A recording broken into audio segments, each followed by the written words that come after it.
Platypus Affiliated Societies East Coast Conference hosted by our Columbia, NYU, and New School chapters. What is Marxism for?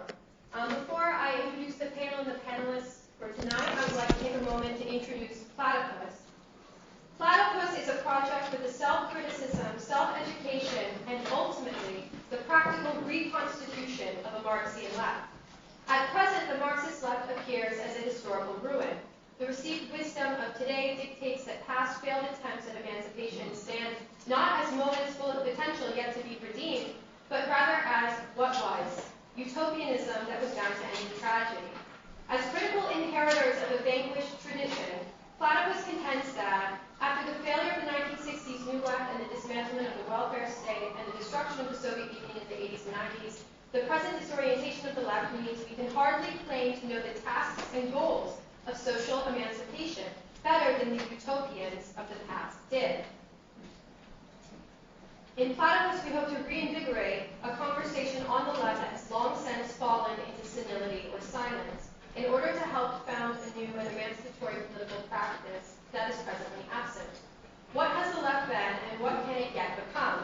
Platypus exists because the answer to such a question, even its basic formulation, has long ceased to be self-evident. Here at Columbia, we host panels such as this. We also host a weekly reading group where we read the history of the left, which meets every Sunday at 1:30 in the IAB lounge where the cafe is. And we have a coffee break, which is where we kind of meet just to discuss casually. It's a bit more of a casual meeting. That happens every Wednesday at 4:30 p.m. at the Joe's in the Pulitzer building, the journalism building. We also publish the Platypus Review, which is a monthly review of thoughts, discussions, debates, ideas on and pertaining to the left. It's an open submission journal, so feel free to submit.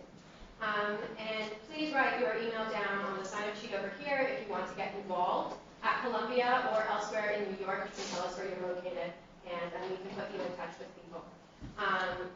Great. So tonight's panel is the first of 4 panels that we're hosting this weekend, which is quite a lot. Tomorrow at the New School, we will have what is political party for the left and the American Revolution in the left at 12:30 and then 3:30 at the New School. And we'll have a teach-in on Fanon's Wretched of the Earth and a panel on what is a critique of capitalism Sunday, also at the New School. All New School events will be in Perla Hall and the UC lobby of Star Foundation Hall.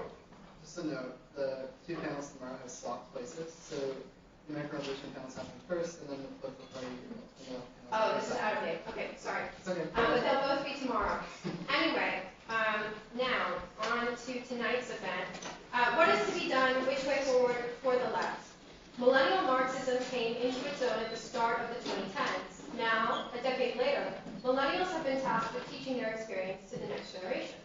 Millennial Marxism began by defining itself against the previous generation of the left, such as Generation X and the New Left. But now the millennials have made a mark on history of their own. The purpose of this panel is to revisit the point of departure of the millennial left and reflect on how its development tasks emancipatory politics today. We asked the panelists to consider the following questions. What is the path forward for the left? How does your project differ from other projects on the left? How has it changed since its founding? What were the lessons of the left of the 2010s? What problems of the 20th century are still to be overcome? And what is Marxism for? I am going to now introduce the panelists in the order they will speak. We'll start next to me with Karsten and go that way. So hopefully that won't be too confusing. We have a lot of people tonight.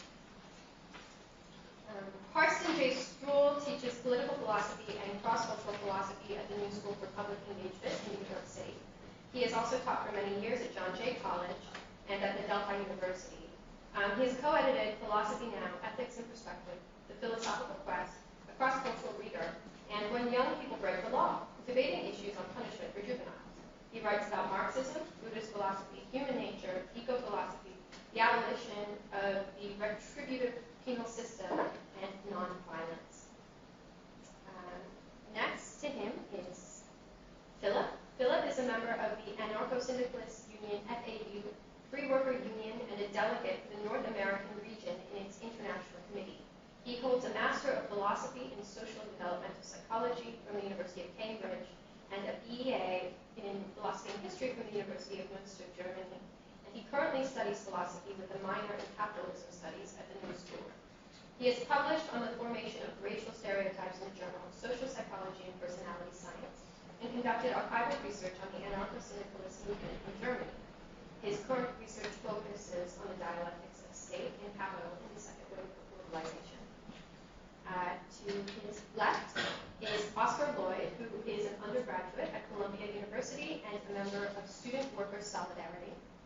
And next to him is Donald Parkinson, the editor-in-chief of Cosmonaut and a member of the Marxist Unity Group. And finally, we have Norman G. Finkelstein, who received his PhD from Princeton University in the Political Science Department in 1987. He is the author of many books that have been translated into 60 foreign editions, including The Holocaust Industry, Reflections on the Exploitation of Jewish Suffering, Gaza, An Inquest into Its Martyrdom, and most recently, I Accuse. I had an exclamation point, I had to say. Herewith a proof beyond reasonable doubt that ICC Chief Prosecutor Fatou Bensouda whitewashed Israel. He is currently writing a book tentatively titled I'll Burn That Bridge When I Get to It, Politically Incorrect Thoughts on Cancel Culture and Academic Freedom. In the year 2020, Norman Finkelstein was named the 5th most influential political scientist in the world. The way this panel will work is that each of the panelists will have around 10 minutes to give their opening remarks. We'll follow that by a short round of responses where the panelists can respond to each other, and then we'll open it up for audience Q&A, questions and comments, and that will be the remainder of the panel. When you're at about 2 minutes, I'll start waving at you something. Right. Okay. So very nice to be here. Can everybody hear me? Yeah. Okay, good. I don't need to mic then. This is a perfect place for me to be for several reasons. One is I'm currently teaching a course at the New School called The Relevance of Marxist Theory Today. And my own take on that is Marxism is very relevant and also limited. And I'm going to say something about both those aspects in relation to what I think is the major crisis of today, the most existential crisis, which is the ecological crisis. I'm assuming people are familiar with it, so I won't go through numbers and any number of things that will highlight how bad it is. But basically, my take on it is the generation that's in this room is probably the last generation that has a chance of doing anything about it, or we are really fucked. And that's true. So, with that in mind, I want to say something about the relevance of Marxism to the ecological crisis. So the principal way to see it is to think about why the ecological crisis cannot be solved within the parameters of capitalism. That means, by the way, you have a huge task ahead of you. You've got to dismantle capitalism within the next generation or so, or it's doomsday. If that's correct, and I think it is correct. Okay, several reasons. The first, most principal reason is capitalism needs exponential growth. There's a lot of work that goes into that, but the simple way to see it is if you're a capitalist, you want money, you put it into raw materials and productive forces and labor, and you produce a product and you get more money, and what you have to do with that, you must do it or you die, is reinvest and produce more of that, and then sell that. And so there's a kind of cycle that gets bigger and bigger and bigger. And not only is an individual capitalist doing it, every capitalist has to do it, because they're competing with all the other capitalists. So the capitalist system has to keep growing and growing and growing and growing. And that means, in terms of the productive forces, the raw materials, the energy use, and the climate, it's going to get worse and worse and worse. And since capitalism is in the political saddle, as well as the economic saddle, we cannot expect politics as it exists now to put a brake on this, or even a significant brake. Okay, secondly, capitalism has as its necessity the need to penetrate every possible life world. It needs to go out. It needs to get more raw materials. It needs to send its products out and needs to be in every single space. There are no indigenous spaces that are hardly any left that are free from capitalism at this point. It doesn't matter if it's way deep in the Amazon rainforest. Capitalism has to go in. That is its imperative, because it has to grow. Thirdly, capitalism has to put exchange value over use value. Because the name of the game is not what things you use. People buy things because they use it. The name of the game is for the things that are sold to have a higher and higher exchange value, and for the totality of commodities to be sold as exchange value. And that means nature is not even about use value, and it certainly is not about any value in its own right. Which leads me to another point about capitalism. Capitalism requires the domination of nature. Nature has no value in itself for capitalism.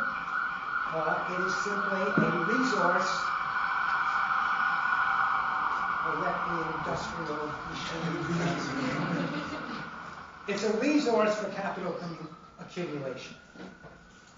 And lastly, capitalism needs consumers.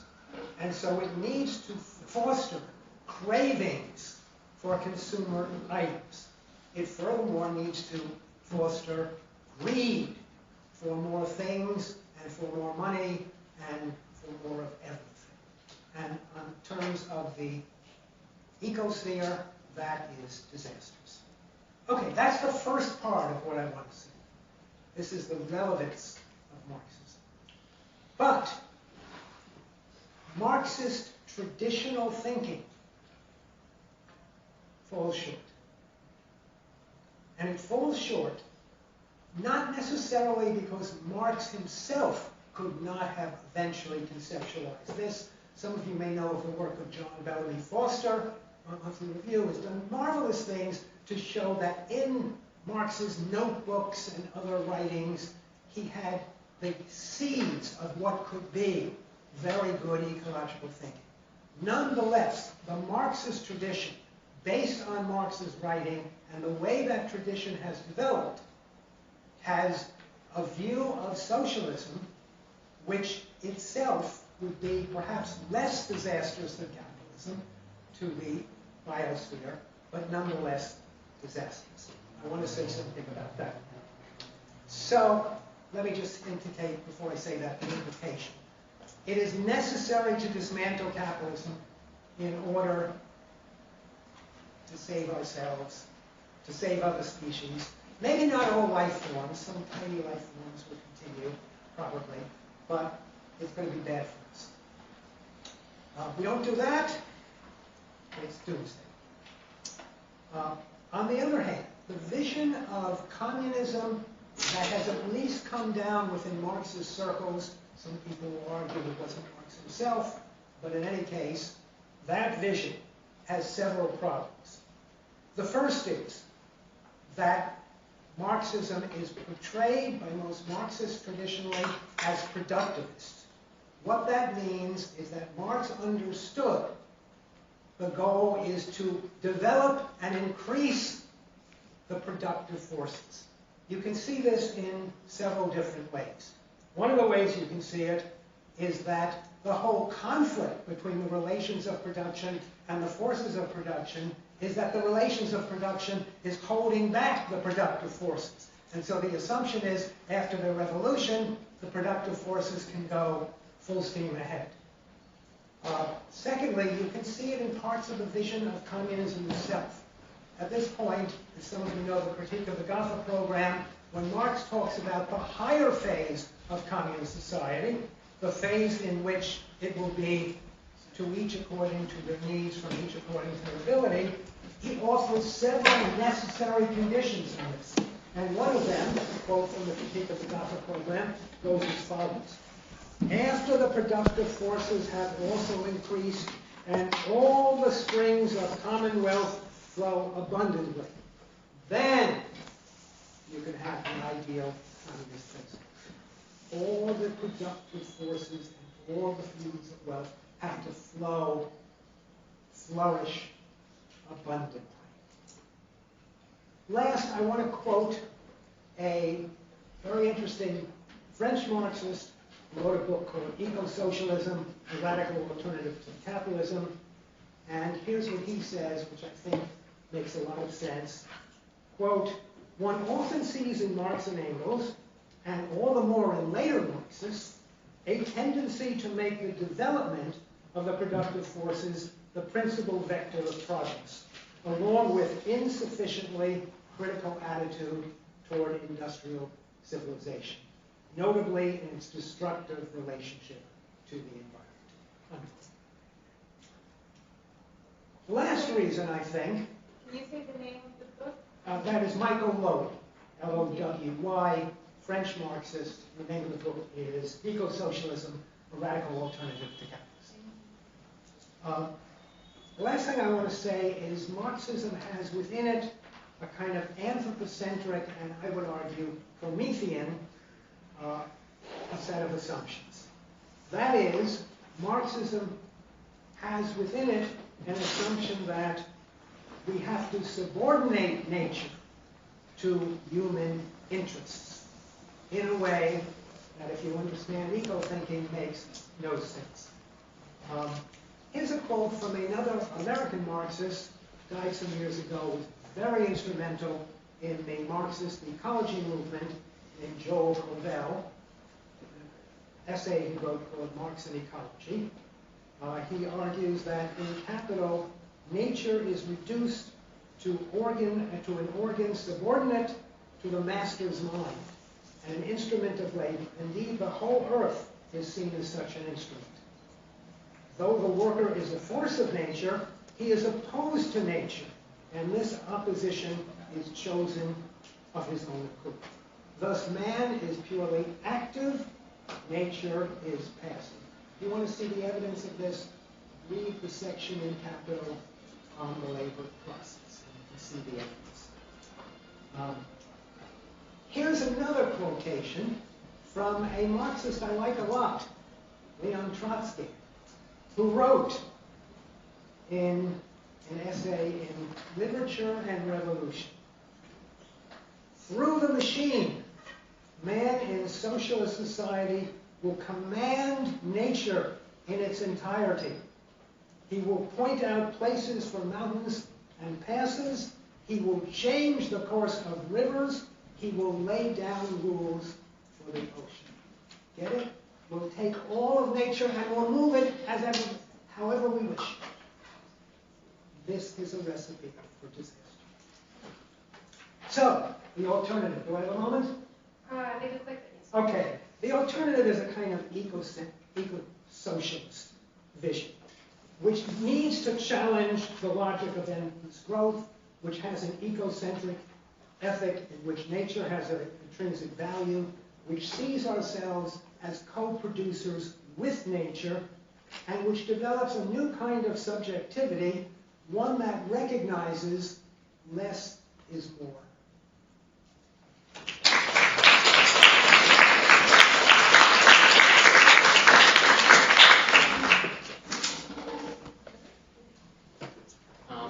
I hope you can hear me in the back.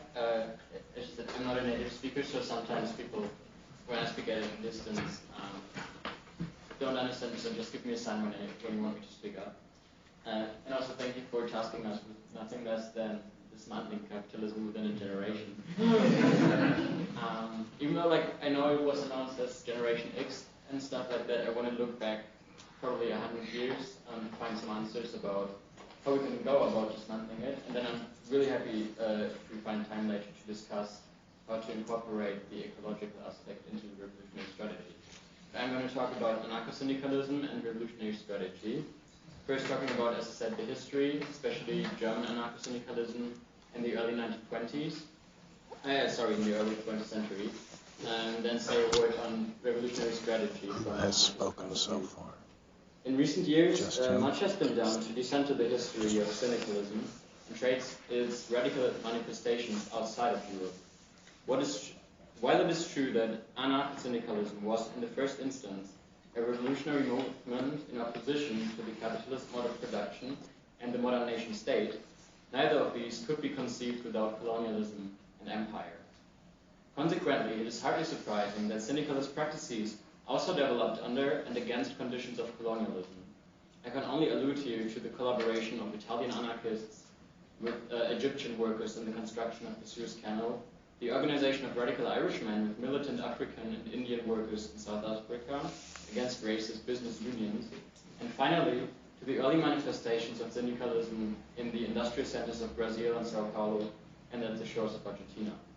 Given this rich history, the particular form of syndicalism I'm going to present is somewhat provincial and reflects less the objective importance of German anarcho-syndicalism than my own cultural background and organizational affiliation with the Free Workers' Union in Germany.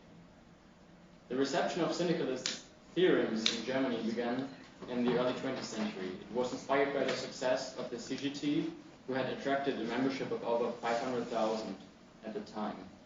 What set the CGT apart from other workers' unions was its refusal to accept the organizational division between politics and economics, the political party and the union, as I'm sure we will hear about later as well. Championed by the Social Democrats and still to this day by some Marxists.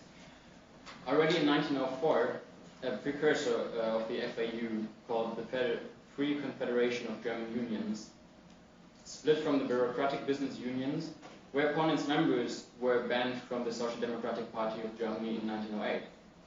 As vigorously anti-militarist, the federation was outlawed with the beginning of the First World War in 1914. And immediately after the war, it was re-established and quickly attracted the membership of 60,000 in Germany. Because of its reputation as anti-militarist and its repudiation of so-called social partnership between business unions and bosses under the repressive government of the Social Democrats, particularly in the steel and coal industries. On the General Congress in Berlin in 1919, the Confederation changed its name to Free Workers' Union, parentheses, Syndicalists, as delegates of no more than 100,000 members adopted the principles of syndicalism penned by Rudolf Walker, very less known theoretician, but yes, the self-description as syndicalists, which still sounds unusual to German ears and perhaps to English ears as well, expressed the international roots of the movement. From the beginning, German anarcho-syndicalism was thus defined in opposition to imperialism and the co-optation of business unions and working-class parties for the accumulation of capital. At the same time, due to the efforts of anarcho-feminists like Millie Wittkopf and others, the FAU did not restrict itself to the workplace, but embraced the transformation of social reproduction as part of its revolutionary strategy. These efforts were institutionalized with the first national convention of the Syndicalist Women's Alliances in 1921. The convention established a weekly newspaper that featured articles by Wittkopf herself, Emma Goldman, and Alexandra Kollontai, amongst others. In theory and practice, early anarcho-syndicalists promoted the socialization of reproductive labor and fought against patriarchal structures both within and outside the union. There's no use in denying that the union itself had quite the struggle to get the women's organizations going, but they fought back. I can say more later if it's of interest to you. So, theory of social transformation. As the initiatives of anarcho-syndicalists demonstrate, the classification of anarcho-syndicalism as a form of militant unionism can be misleading. Although workplace organizing and the struggle to overtake the means of production form one of its central pillars, its theory of class struggle and social transformation is broader than this. First, obviously, so long as the working class do not control the means of production, they are forced to sell their labor power to those who do in order to make a living. At the same time, the profits of capitalist companies ultimately derive from the exploited labor of the proletariat and presuppose the unpaid reproductive labor in the domestic sphere, disproportionately the labor of feminized and racialized bodies. For this reason, labor strikes are a powerful weapon of class struggle, but they rarely erupt spontaneously, since the workers on strike still need money to subsist. This is, of course, the basic rationale for labor unions, and I should add, since there are unions springing up for every other company now, it's also the rationale to have one union, because you can fund the strikes immediately and don't have to accumulate first, right, if you're in Amazon or Starbucks or something like that. What distinguishes syndicalist unions from others, however, is that the syndicates are both a means of the immediate class struggle here and now, and the germ of a different mode of production. The ultimate goal is to overtake the means of production and resource distribution and reorganize the economy on the principle referred before, each according to their ability, to each according to their needs. To this end, the syndicates would function as the decisive institution for the collective non-hierarchical coordination of material production and reproduction, and for the distribution of resources both locally and between syndicates. Individual syndicalists are therefore integrated in a decentralized federation that connects them regionally and even internationally. My union, for instance, is part of the ICL, the International Confederation of Labor, members in Europe, in Argentina, and other parts of the world, contacts to East Asia. These workers, in turn, are organized in a dual structure. Local production sites are to be managed by the workers who work in them, obviously. These workers, in turn, are organized in a dual structure. Locally, in general syndicates that comprise all different occupations, as well as those who do not or cannot work. These syndicates then form larger regional and cross-regional federations, to which the local syndicates send their delegates, and in which the local syndicates have the sole decision power. The federation does not have the power to issue binding commands for local syndicates. They remain wholly autonomous. The second structure is a cross-regional association of workers in industrial sector unions that serve to facilitate the coordination of production chains and the allocation of resources. And it's important to insist on industrial sectors rather than occupations. Like we have outgrowths in Germany, for instance, that we have a union for train drivers and a different union for the road personnel, and they don't collaborate. They actually struggle with one another instead of the train drivers striking to improve the working conditions of every worker in the train. Where this revolutionary horizon orients the political strategy, it does not rule out the necessity of everyday struggles under existing social conditions. On the contrary, collective struggles for better wages and improved working conditions and against state repression open up a space in which we can learn the skills and acquire the effective structures that are necessary for a free and self-directed way of life. Human beings who have been socialized under capitalist racist patriarchy, like most of us, have been mentally and emotionally deformed. Many people who join our organization have internalized various forms of oppression, as oppressor, as oppressed, and often in both positions in different respects. They are largely incapable to practice loving and non-hierarchical ways of collective decision-making and action. Some talk over others, take up too much space, and reproduce racist, ableist, sexist, homophobic, transphobic, and other forms of oppression. We're still struggling with the same problems people did in the early 20th century in this front. Others, and sometimes the same, feel that they have nothing important to say or shy away from raising their voice if they do, which of course they do. Although these behavioral and affective dispositions are not commensurable, we have to overcome both if we are to live and fight together as equals.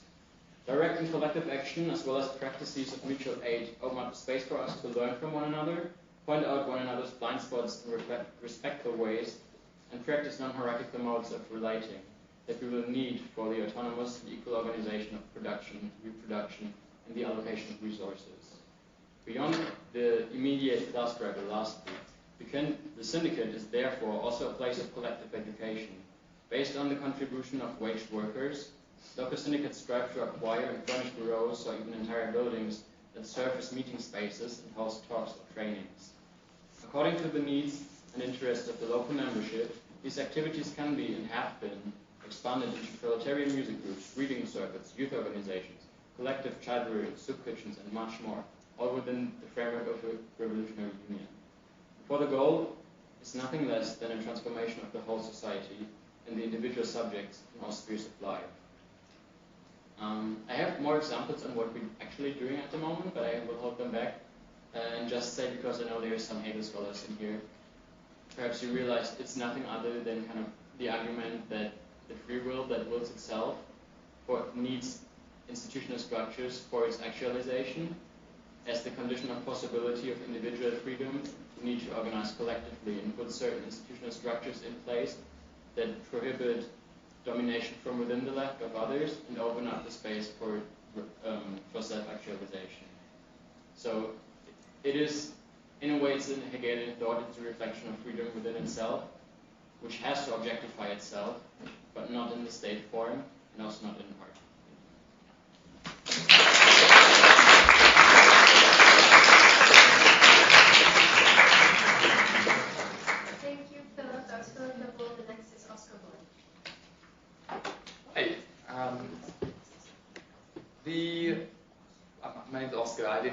introduction here, but I'm a second-year undergraduate at Columbia.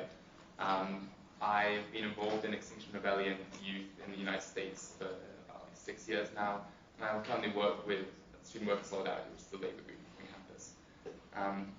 And the first thing I wanted to say is that I think that we're talking about the face of Marxism and how to move forward with Marxism. What Marxism looks like in the United States and in the world is not what this panel looks like. And addressing this as for myself, as the panel is entirely white and male, this is not what Marxism looks like. If you look at struggles in small town America, where the reach of Marxism has not quite yet hit, that is predominantly lower class, predominantly black, brown, people of color. You look around the world, the Sri Lankan anarchist movement, the Indian communist movement, the Iranian strikes at the moment. This is where we find the soul of revolutionary struggle in the world. And even walking around campus and walking around New York, the faces that need to be this revolutionary struggle are not the ones that are really seriously facing it. And this brings me to the point of ecology, which is that I agree with Phillip in that this is, Karsten, in that this is our last, this is my generation, I'm Gen Z, this is my generation's goal. In the past, we've had the nuclear disarmament for Gen X and previous. We've had the Cold War for earlier generations, but none of them have quite presented such a pressing crisis that affects us more indirectly. It's hard to see the state of ecological crisis from our study rooms and libraries because it doesn't affect us, and the reality is that it won't affect many of us for years. But if you look at the effects of hurricanes in Florida right now, or Pakistan underwater, I was working out in Arizona this summer, and I was allowed to take 3 showers a week because we were in a drought the entire year. This is an ecological crisis which needs to be universal and intersectional. And a lot of Marxist theory at the moment seems to take it from a theoretical perspective and not looking at the actual groundings and the struggles that are taking place. And talking about on topic of Millennial Marxism, I had to look that name up because I did actually not know what that was. I was born after the 1999 World Trade Organization protests.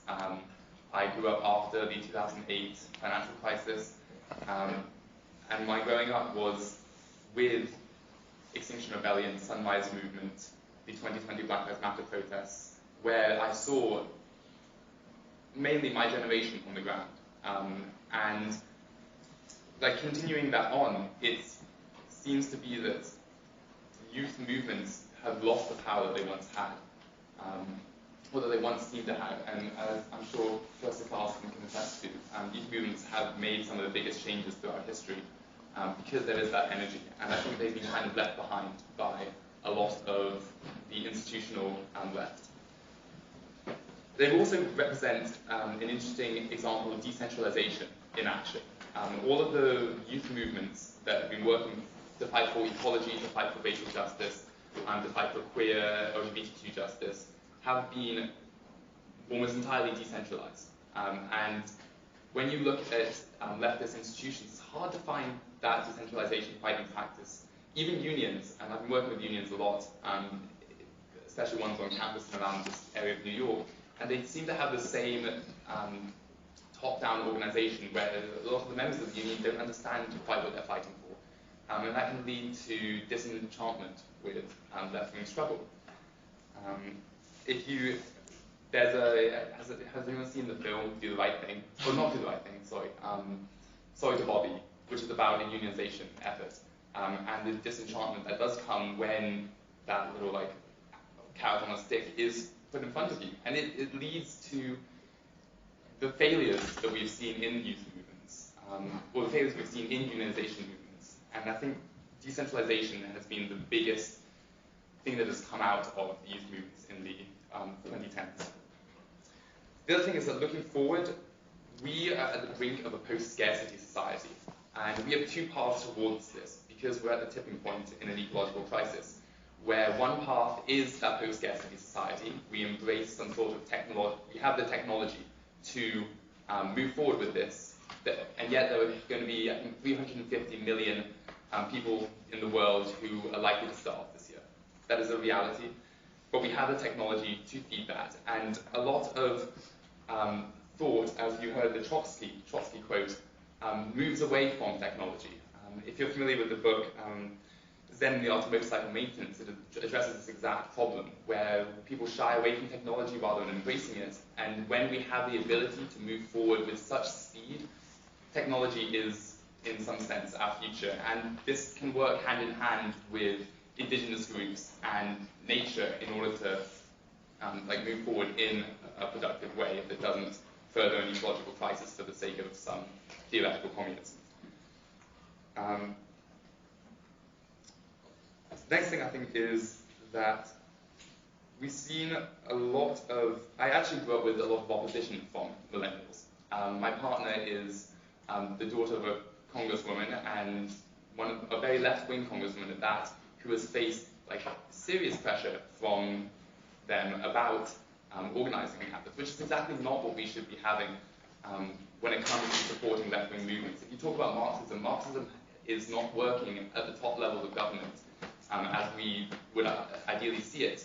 The contradictions of capitalism that we've seen with the 2008 financial crisis have not worked to change the hearts and minds of the people. But it is the youth that are pushing forward for this struggle, and they need all the support that they can get, whether that's funding or manpower, and frankly, listening. I was originally part of the General Extinction Rebellion movement in DC, where I'm from, which was entirely consisted of older white people. And part of the reason why some friends and I left it and started a youth movement was because there was that lack of listening. It was like the exact top-down view that we've seen in the failures of Marxist thought around the world led to disenchantment with the movement itself and fought to create another space, but the lack of congruity between the two, you could say, led to the failures of the movement as a whole. And I think, finally, I think it's important to look at the reification of commodities, and especially the commodification of social media. There are a lot of activists my age who exist in activism solely through social media. And we see a lot of Marxist thought through social media. If you know Grimes, you see that exact reification and commodification in action. And there's a whole idea of collectivism, where there's activism and Marxist thought not for an end of communism or for eradicating injustices, but for the sake of gaining clout.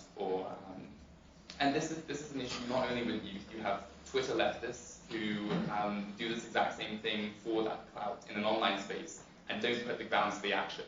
I was talking with a professor here the other day about Columbia's reputation as an activist idea. I'm sure the New School has a similar thing. It has this reputation, but it doesn't replicate itself in reality. People come here and they're like, why is there no activism? It's because no one puts the effort into the activism. My group is maybe 6 dedicated members, and we have about 20 or 30 people who are currently working on a bunch of projects besides that. But this campus is filled with people who walk past everyday life. And this is where I want to bring in the situationists as well. The Situationists was a movement in Germany in the 1960s, and the whole idea was creating a situation, if you will, in everyday life. And you walk around New York, and that situation does not exist. You need to create a situation such that everyday life cannot escape the contradictions of capitalism, approaching it with socialism. We need to see on the subway not unhoused people struggling to live, but a community. The exact same syndicalism that we just heard, Phillip just spoke of. And I also think, finally, is that unionization efforts that we're seeing at the moment is the best thing that we've seen in a very long time, and it provides a lot of hope for the future, but as long as it doesn't hit that glass ceiling. And I've seen a lot of unionization efforts on campus with workers, where they hit that point of, oh, we've got enough of a raise, we don't need to go any further. And looking at reproductive justice, we had a rally the other day. unionization has so much power for the workers to take control of their situation, and there isn't the motivation to push it beyond what it is currently. And so I think looking into unionization as a means to an end for workers, but for the greater whole of all injustice and equality. There's a way to move forward. And then finally, at the educational level, if you know Plato's Republic, you know that the thing that he talks about most for creating an ideal society is education from the base level. And at the moment, education is disregarded in every single sphere. At the governmental level, we have people who are having substitute teachers for every single class for years on end, which is just an inadequate way to teach our youth. And also why right-wing attacks have been not centered on like socialism or communism, but centered on the educational systems, where you have things like Don't Say Gay or the banning of books from schools, because education is the biggest threat and the biggest motivator for the next generation. And if we want to face this ecological crisis with everything that we have, it's crucial that education is the beginning goal.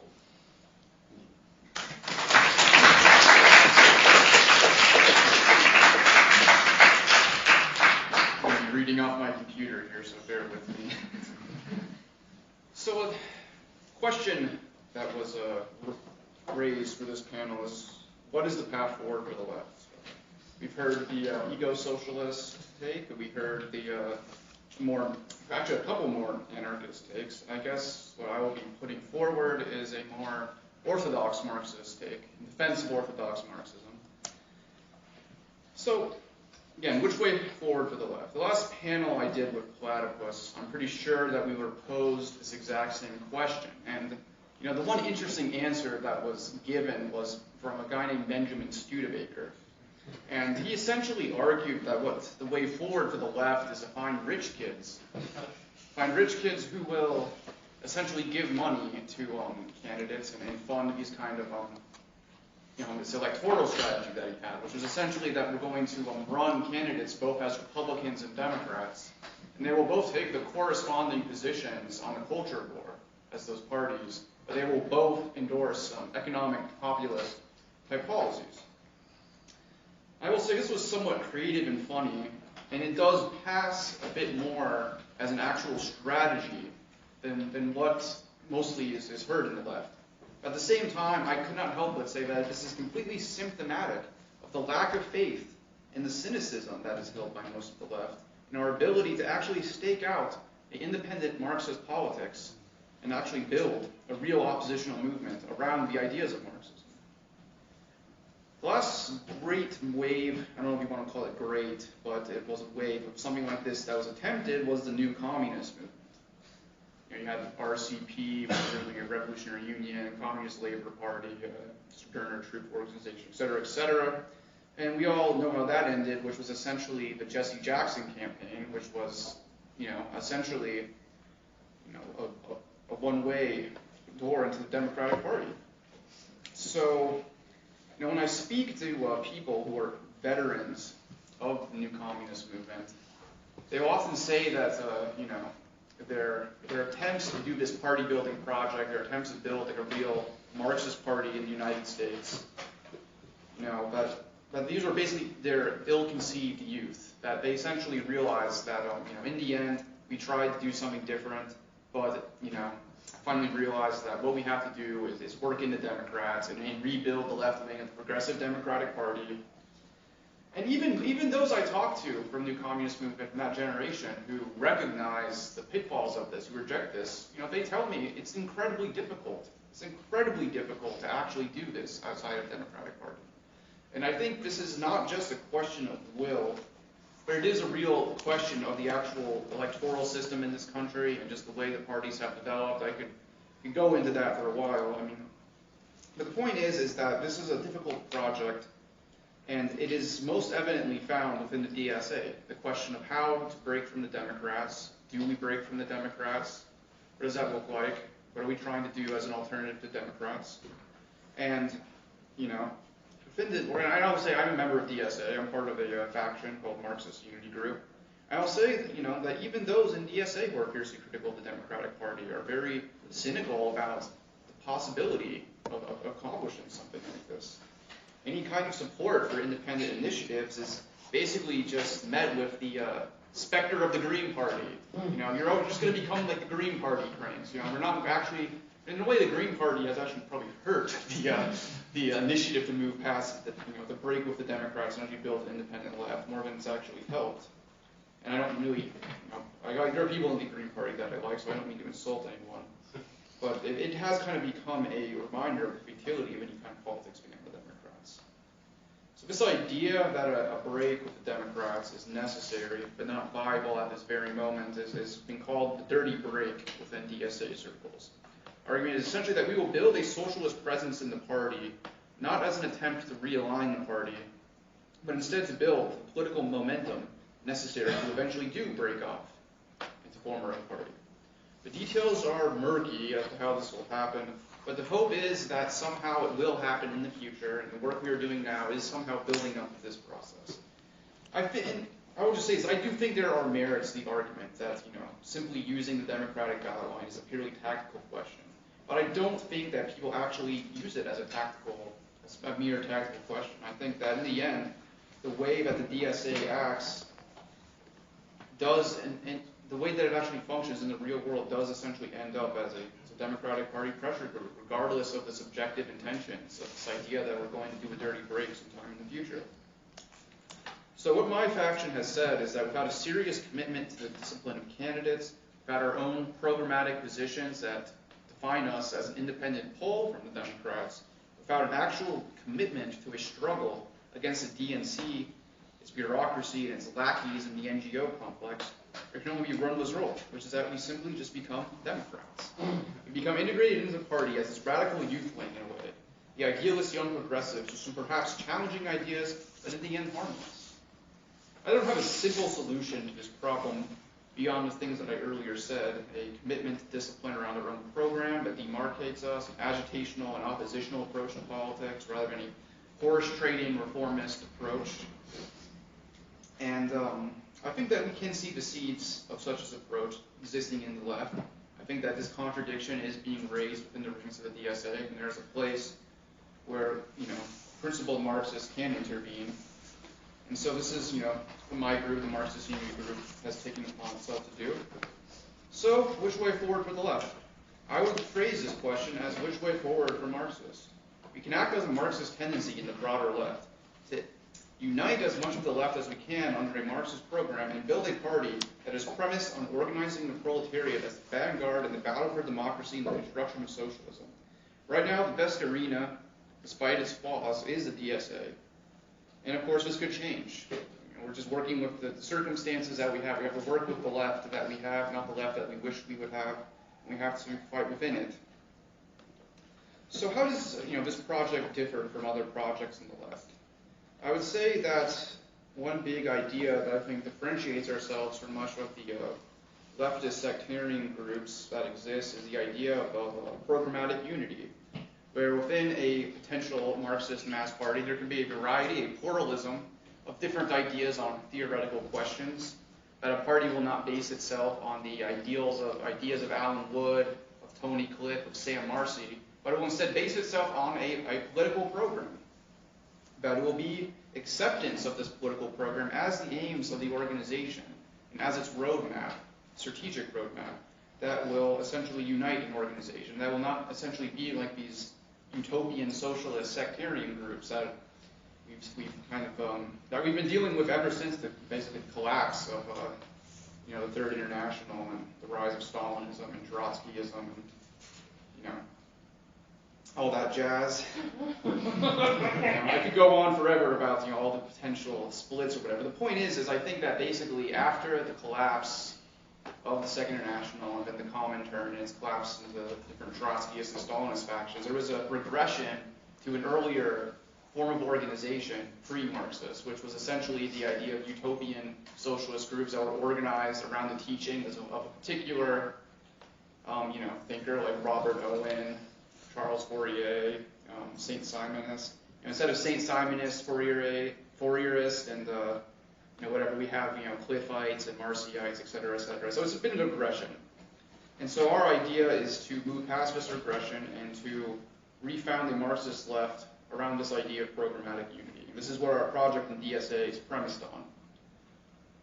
What were the lessons for the lefts in the 2010s? For my milieu, I would say it was basically the overcoming of the errors of spontaneism, movementism, and economism. The left in the early 2010s, in my opinion, it was basically a swamp of anarcho-liberalism. I was at the Occupy protest. I was, kind of in the spontaneous ideology that existed at that time. And, I think it was through, our own, my group's, own attempts to kind of overcome these politics that we kind of moved towards a more Leninist vanguardism, understanding that, this movement of movements on its own is not going to actually become a challenge to the state. Rather, there does need to be a conscious effort to actually create, a revolutionary movement from a dedicated core. I was in the Bordiga, that was kind of my guy. But, I found that this, these kind of sectarian Leninist type commentarianist politics, they weren't really able to actually engage with the real movement. As they would always talk about the real movement, but it seemed like in 2016 and in 2020, the real movement was essentially people being activated by a social democratic presidential run of Bernie Sanders. And we had no way of actually relating to this in a constructive way. And so, 2 minutes, all right. So I will end real quickly, don't worry. But so, essentially, yeah, this kind of idea, this Leninist vanguardist idea, it came in the inherent limitations. We read more Lenin. We read the works of Mike McNair, Jack Conrad, people like that, and came to this idea of a mass party around programmatic unity as the way forward. And that was a lot of the ideas that kind of were behind the foundation of Cosmonaut, which is the publication I edited. The last question that was given to me was, what problems of the 20th century are we still to overcome? And I think that this is the question that's most interesting to me, because the problems of the current left in many ways are the problems of overcoming the baggage of the 20th century. We had the formation of Marxism in the 19th century with the 1848 revolution and the wave of the classical democratic revolutions, the rise of social democracy, the crisis of Marxism, the fall of social democracy, the rise of Bolshevism, the first revolutionary wave, World War II, and then the wave of anti-colonial revolutions. That's how the global left embraced these various national liberation struggles. The end result of all of this was not a linear march towards communism, but it was a disaster, the collapse of the Soviet Union and the Eastern Bloc, and the turn of the other bureaucratic socialist states towards market socialism.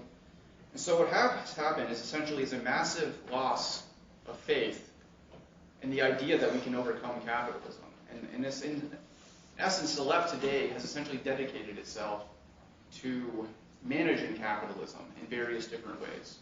And so I think that simply doing more activism and going out organizing, what is going to be necessary is not going to actually create the ideological unity of Marxists around the program that will actually overcome this cynicism and create a vision, an actual vision of the future that the left can work around, a program that we can move towards. And that is, I think my time is up, actually.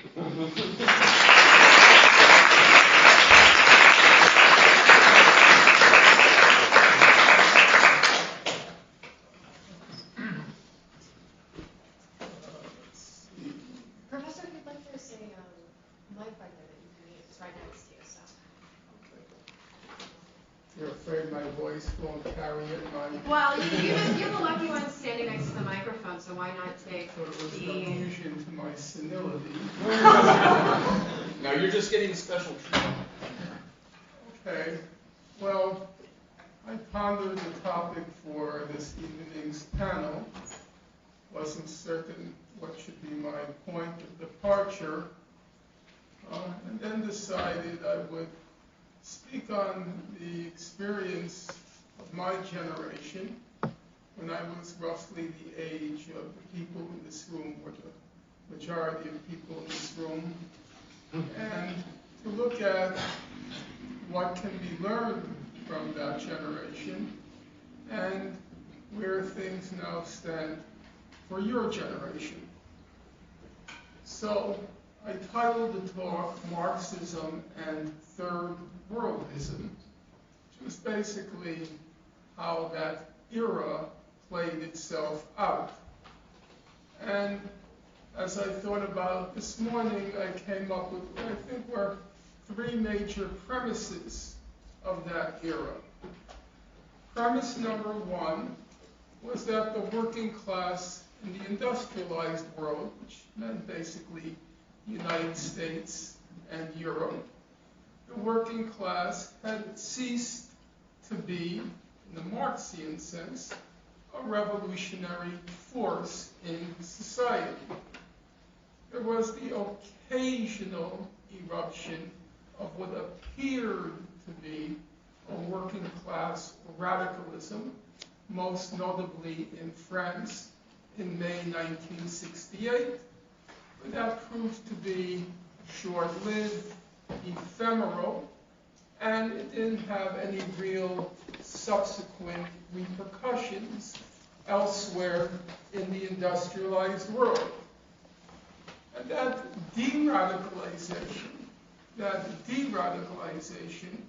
of the working class had been anticipated or foreseen both by Karl Marx's comrade Friedrich Engels at the end of the 19th century, when Marx had already passed from the scene, when Engels wrote a preface to his classic work on the British working class.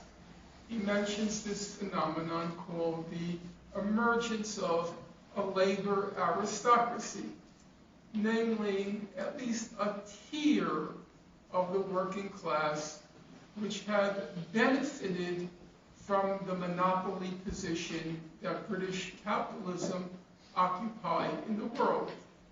The expressions used to be that they had enough money to throw some crumbs to the working class, create an aristocracy, which then proceeded to mislead the rest of the working class. That idea was notably taken up by L. Lenin in several of his writings, most famously in his extended pamphlet, Imperialism, but also in other articles.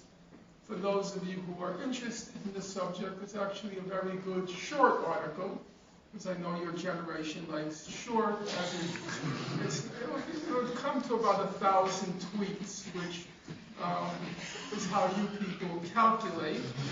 Actually, it would come to 10,000 tweets, which in my generation was a short article. And Lenin expanded on what Engels had glimpsed at, and he spoke to both the monopoly position of British capitalism, enabling it to accumulate super profits, which it could then distribute to some of the working class. And he also talked about the benefits to the working class in industrialized countries from imperialism, the effect of slave labor in what we came to call the Third World, and that enabled even more super profits by the capitalists in the advanced capitalist world. And with that kind of money, you can buy off an awful lot of workers. Lenin always limited his condemnation of this phenomenon to a tier of the working class, the labor aristocracy. But over time, it became, after Lenin's time, it became quite clear, especially after World War II, that that idea can be extended to virtually the whole of the working class in the advanced capitalist world, in the industrialized world. And so in my generation, and I notice there are some people in this room from my generation, so I suspect at this point I have to be very careful because of those polemical tendencies from my time about what I have to say, but I'll try to be as, so to speak, diplomatic as I can be. By after World War II, for most of American society, most of the American working class, the idea of a radicalism of the working class had completely faded from view. There were some pockets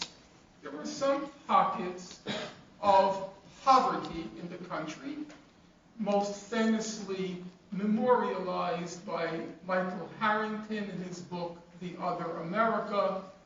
We grew up with a notion of poverty in places like the proverbial place was Appalachia, the poor white working class.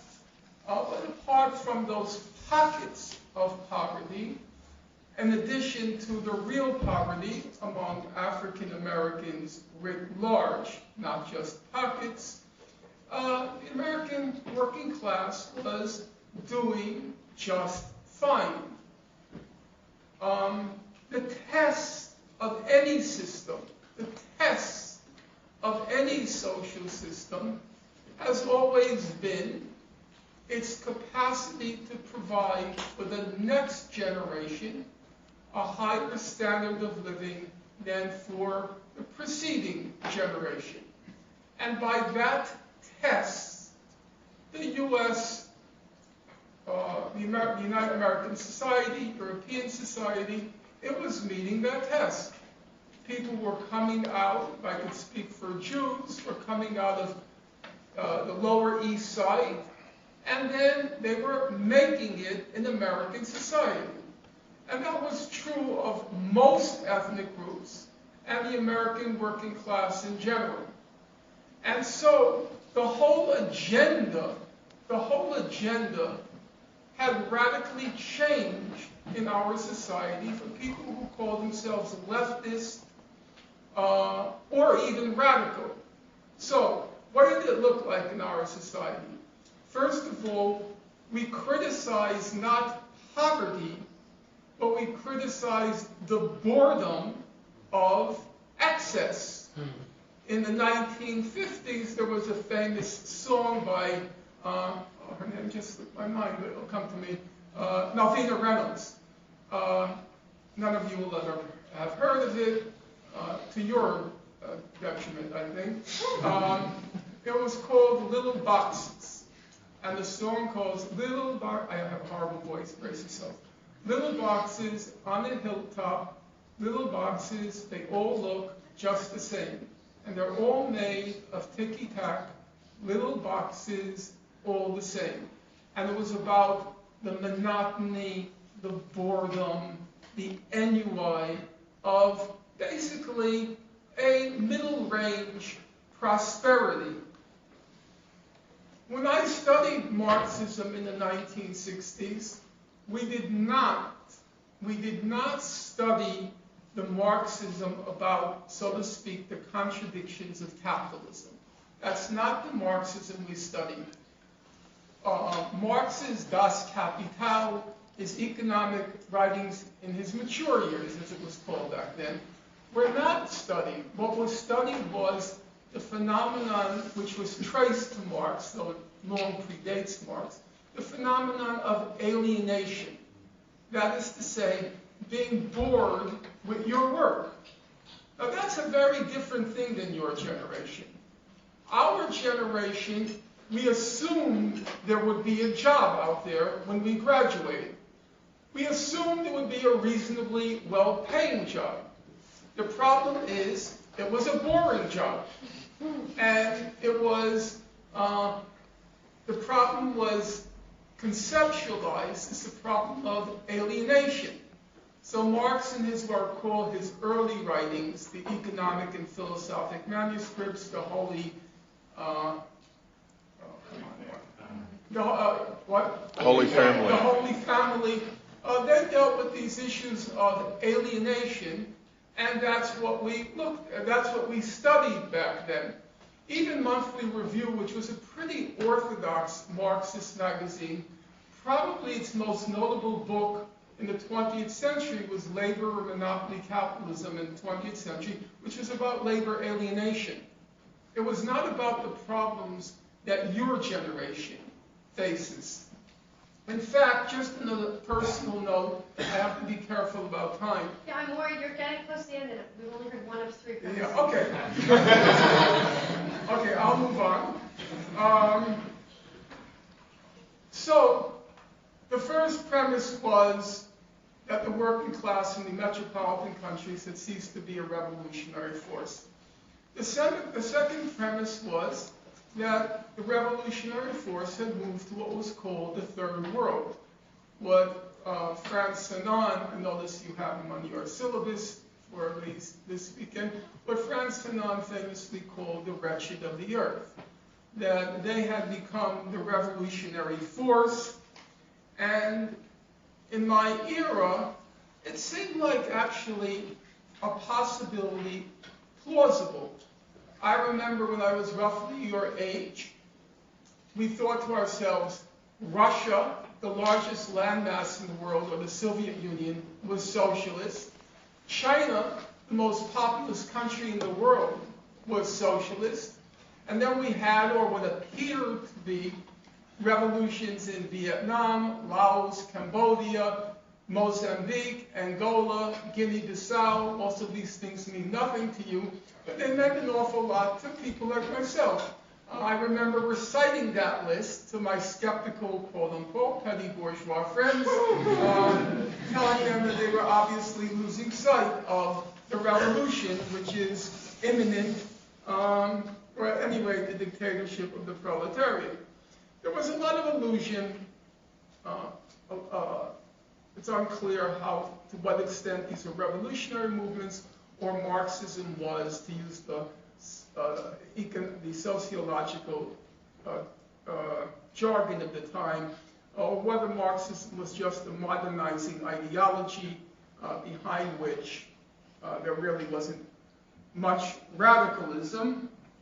There's no question that the attacks on these efforts to build a more just society made it much more difficult to realize them, beginning with the Russian Revolution, but all the way up to the present, the devastation that was wrought in the southern cone of Africa by the Western powers, which pretty much destroyed Mozambique, Angola, Guinea-Bissau.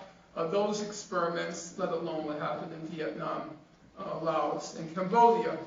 On the other hand, I would say we have to be careful about being too dismissive of that era and its pretensions. In particular, even though I was a Maoist and had suffered from many illusions, which to this day pain me, with no exaggeration, there's no question in my mind that the Chinese Revolution under the leadership of Mao Zedong was an epochal event, and it will probably be the main event remembered from the 20th century. You all, again, I have to keep saying it, you're way too young to remember, but when I was growing up, China was called the sick man of Asia. That was the image it projected to the world. And there were two sub-images of China.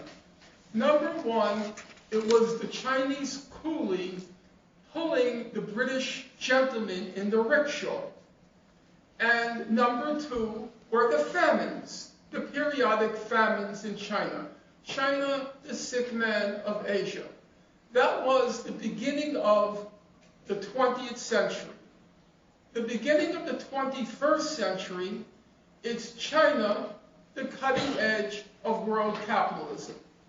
Now, people may not like to hear it, and people will get irate at what I have to say.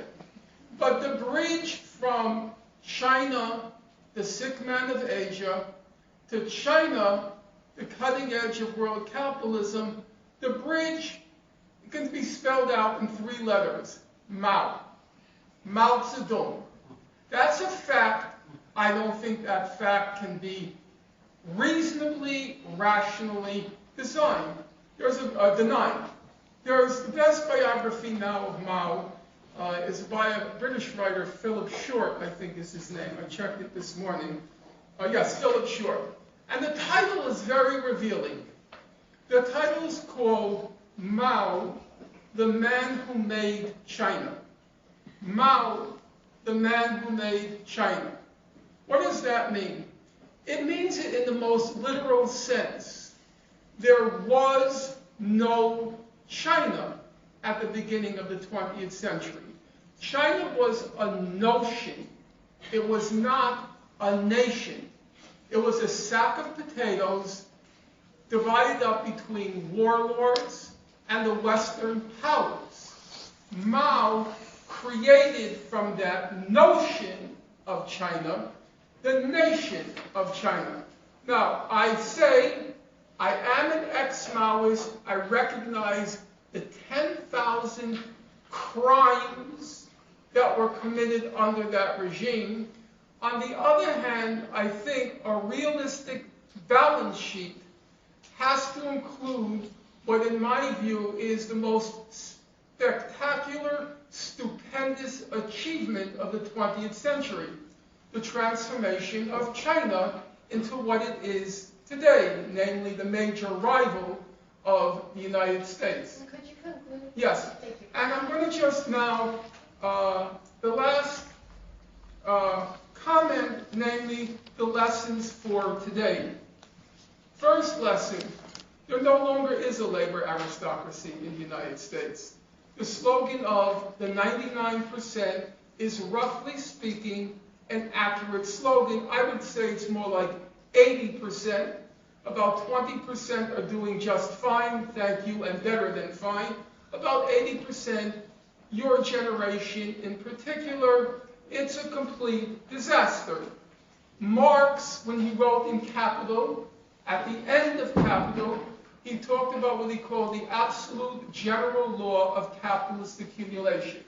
What is that law? One sentence. Capitalism makes an accumulation of misery a necessary condition.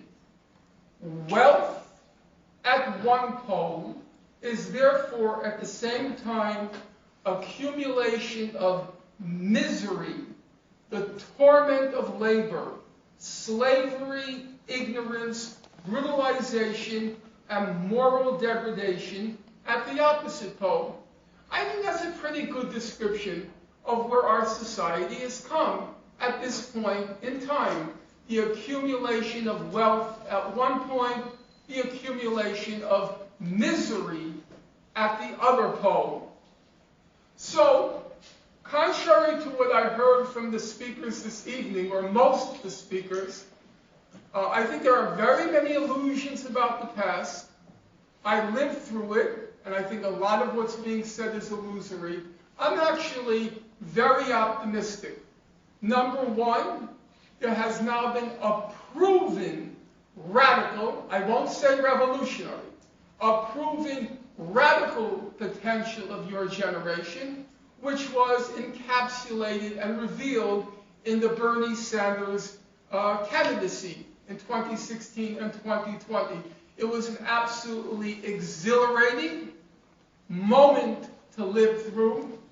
It was the product of your generation, and it revealed, as I said, a wonderful prospect if that intelligence of your generation can be organized and it can find a leadership that rises to the needs of today. There's also a wonderful display of multinational solidarity. The George Floyd demonstrations, and I was probably the only one over 30 who participated every day in those demonstrations, in part because of the fear of COVID, but also in part because the baby boomers turned out to be full of shit. The kind of display of solidarity, not like in my generation, the noblesse oblige and rich white kids trying to show how radical they are, that kind of crap. No, it was real. It was real. And it was real because white young people like yourself have come to realize, because of our system, that now only a notch a notch separates the white working class from the black working class. It used to be a chasm. And so the white working class is mostly, as I said, noblesse oblige. But now it's different. And there was a real, authentic, genuine working class solidarity. So I was very optimistic by what I observed. The only last thing I'll say is, I think the main enemy, the main adversary, the main nemesis of the prospects of a radical, not revolutionary, but radical working class movement, radical multinational solidarity, the main enemy is the identity politics. The identity politics that has one purpose and one purpose alone, and that is to divide and to sow suspicion among non-white working class people and white working class people, to spread the idea that you can't trust each other, that lurking in the minds of every white person is some sort of racist, not patriarchal, racist thought or a desire to control. And I hate to plug books, but I just wrote a book on this whole phenomenon.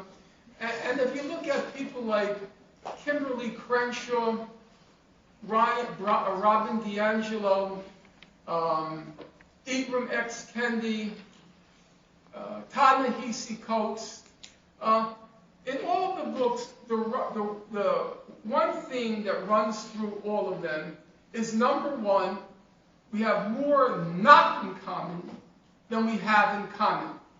We have more not in common than we have in common. And number two, you can't, well, there are three things. And number two, you can't trust each other. As Robin DiAngelo says, scratch any white person, and he or she thinks all black people are gorillas and apes. That's what she says. All white people think that black people are gorillas and apes. So, if you're marching in a George Floyd demonstration and there's a white person next to you, you should have doubt and suspicion about that solidarity. And the third thing is, when you read the identity politics writers, to the extent that they can write, when you read them, their only solution is we have to end what they call disparities, which is to say, disparities means there are not enough non-white people in the ruling class. If you can get more non-white people in the ruling class, everything is fine. And that's the bottom line of this whole identity politics movement. And to my thinking, it's become, to a large extent, it's become a disaster. However, disaster with one qualification. Now, I'm at Columbia University at the moment, but I teach City College kids in my professional life. I see no impact whatsoever among the overwhelming majority of the students of this identity politics. For example, I may have taught like 500 students in the last 2 or 3 years. I had a long hiatus from academia. I might have taught 400 or 500 students in academia. I've had one student out of 500 who asked me to refer to this person by certain pronouns. Apart from that, it's a complete non-issue among people who are suffering from what are the real miseries of our system. Thank you.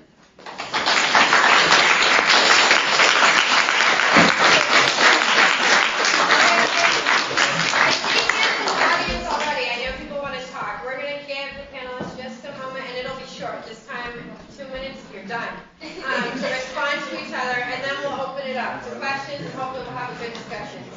So Karsten, is there anything you want to say? She's the most pressing thing.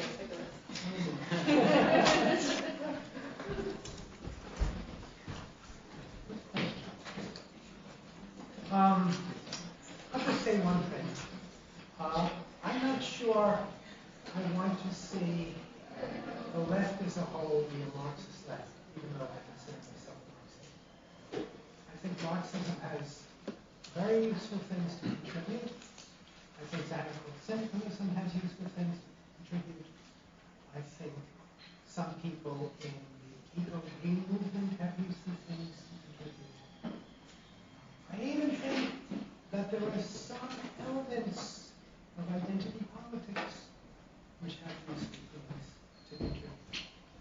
And I would like to see a left that would bring to the fore all these different tendencies, discussed, thrashed out, and then find a way to mobilize together.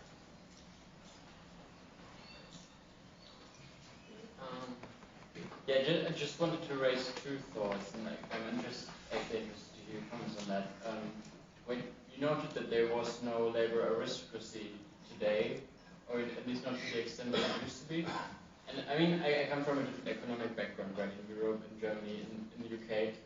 My feeling would be that there is an aristocracy, and it is employees of fossil fuel industries that kind of have, because of the monopolistic tendencies within that industry, can still secure pretty high wages.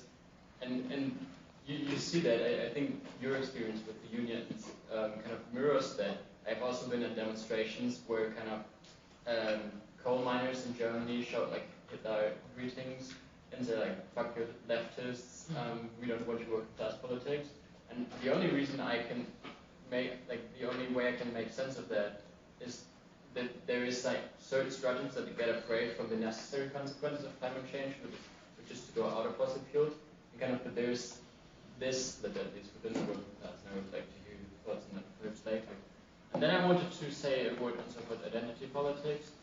I think there's definitely in South America to this day a large feminist movement that champions real issues that cannot be reduced to working class politics, which is the femicide going on in these countries.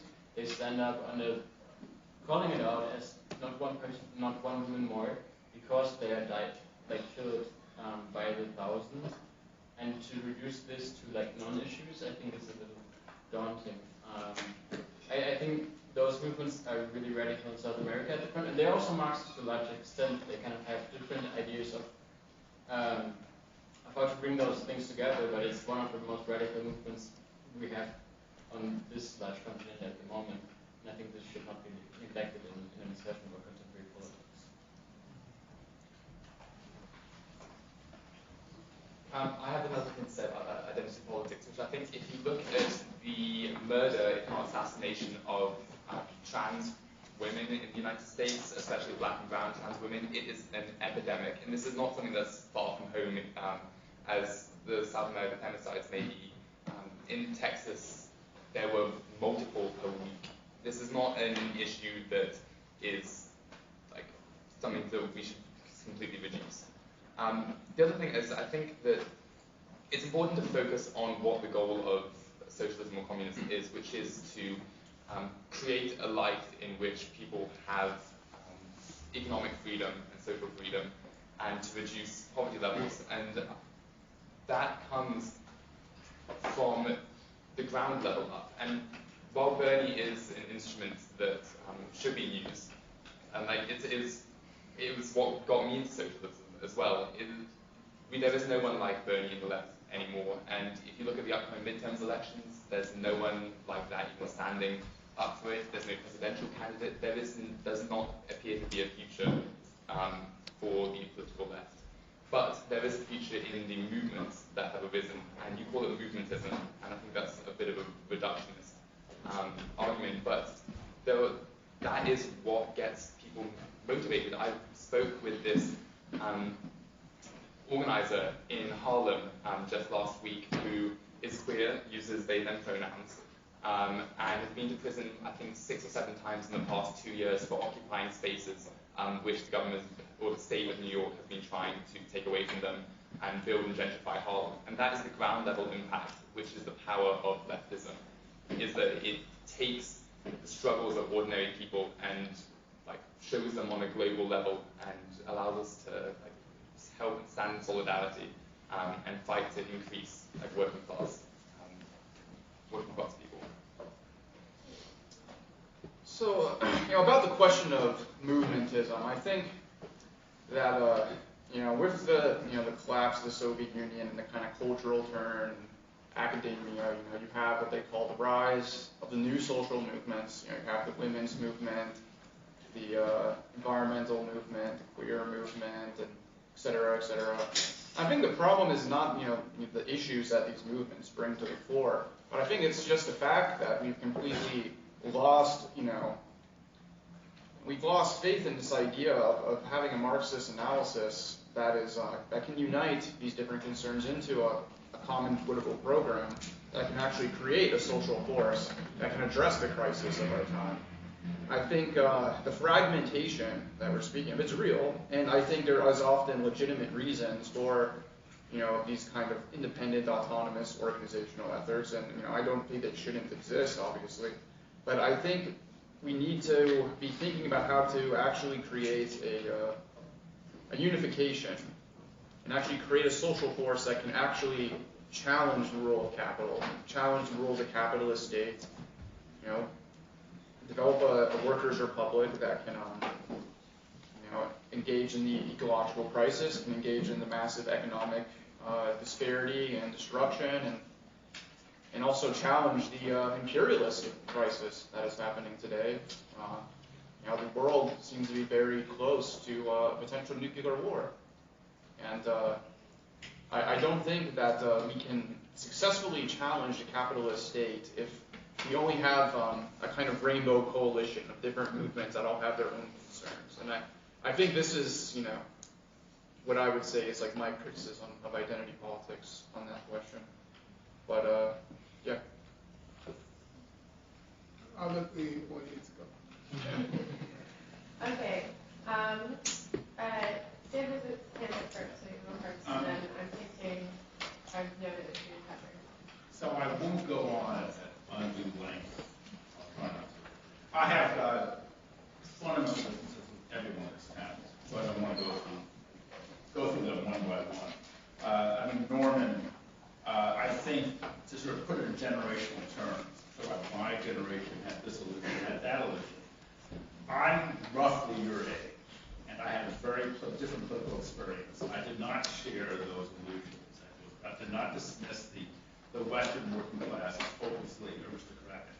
And I also do believe that one can rationally dismiss mass as the person who single-handedly created China, or turned China into a major industrial power. Donald, I agree with more of what you say, but when you dismiss these various sectarian groups, as you call them, the utopian socialist sectarians, you've got to recognize the Bernie movement has collapsed as thoroughly as any other movement. Bernie is now cheering on the war in Ukraine. And the problem is not whether, the problem is that the squad is not only not criticizing that, the squad is voting along with it. Bernie Sanders is to the right of Henry Kissinger on the Ukrainian question. Yeah. So where has the Bernie movement wound up? Okay, it seemed to have reached every bit as an ignoble end as the Spartacists, as the Helioites, etc., etc.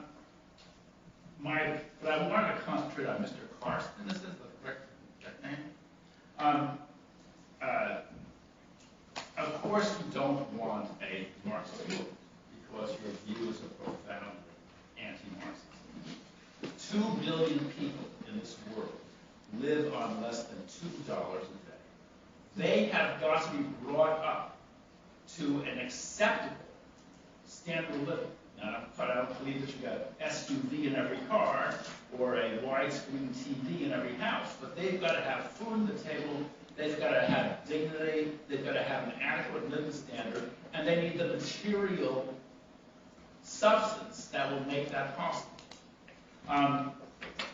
Your argument for radical degrowth, which is what it sounds to me, is a euphemism for mass unemployment in the advanced industrial world and doing nothing to address the needs of those 2 billion people. The problem is not growth. The problem is phony growth.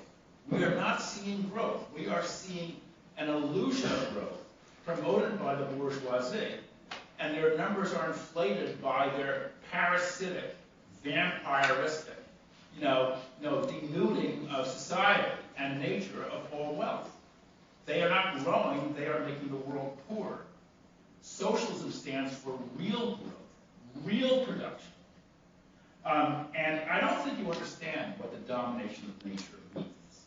The domination of nature does not mean bulldozing of nature. It means via science, the greater and greater understanding of nature, the greater marshaling of natural resources for the benefit of mankind, or humankind, as I say, whose home is nature. So human beings would be destroying their own homes if they attempted to bulldoze nature. The Trotsky quote, your use of that is absolutely outrageous, because Trotsky understood that the real purpose was to advance the real standard of living of the working class, not the illusory, the illusions promoted by the bourgeoisie.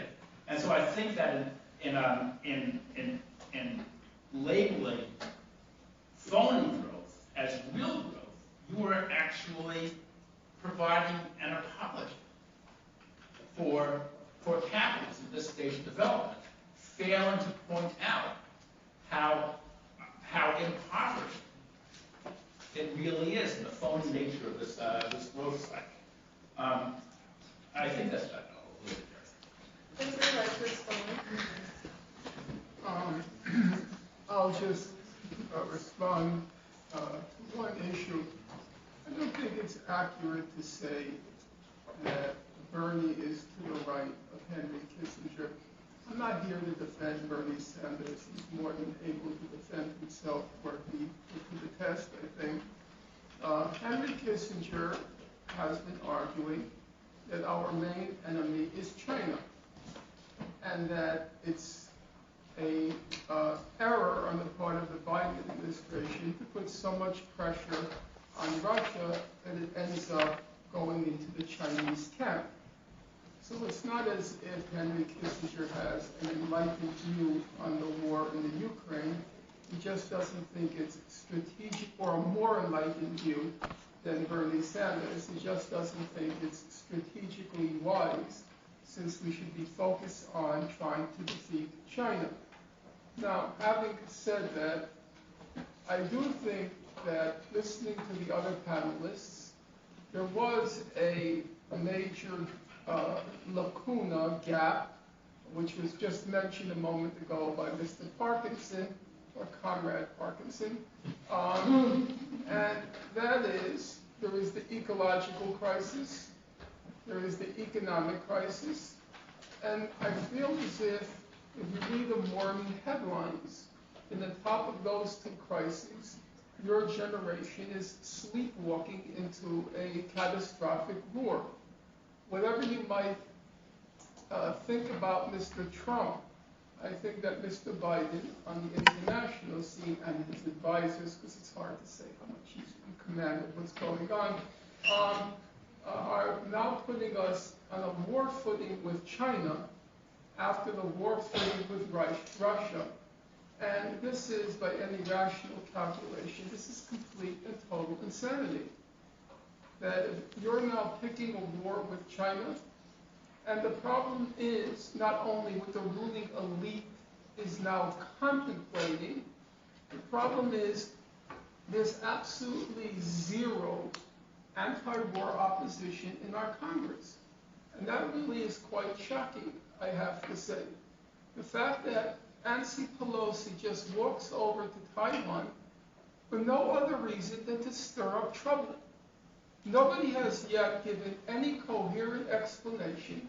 Why did she go? What was the point of that visit? Why are you saber-rattling now with China? Leaving aside we're in the midst of a war with Ukraine, it's our war. It's a war with the Ukraine. It happens that Ukrainians are doing the fighting, but it's our war. It's no different than when in 1968, when Nixon was asked how he was going to end the war in Vietnam. His answer was, we were going to Vietnamize the war. It was called Vietnamization. And now we're fighting a war with Russia, and the vehicle of that war happens to be mostly Ukrainians. There are also some soldiers, unfortunately, but mostly Ukrainians. And after that, to stir up a war with China, and that's bad enough. But the problem is there's no opposition. It's really quite shocking. There isn't a single congressional member, at least except for the far right, there isn't a single congressional member who's questioning what's going on. And that's a very real challenge for your generation. I'm not sure if that challenge has now become more imminent than the ecological challenge. So would you like to respond to against? Yeah, I think I'll just respond to one part of that and preface it in the following way. Nothing I said was intended to suggest that capitalism doesn't cause many problems, including increasing immiseration. That's clear. And immiseration not only in advanced industrial countries, which it does, but throughout the world. Statistic you gave and many more could be adduced to that.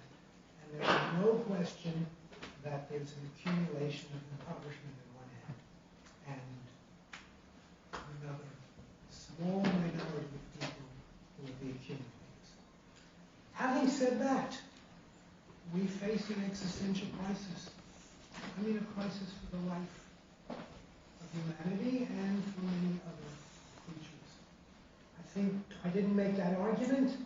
I'm not going to have time to make that argument now. But for those of you who are familiar with the various aspects of the ecological crisis, not just climate change, which is quite dangerous, but the level of degradation to soil, earth, air, the amount of plastic that's in the sea, and so on and so on. We have a huge human footprint. Marxists, like John Bellamy Foster, recognize that we are in the Anthropocene age.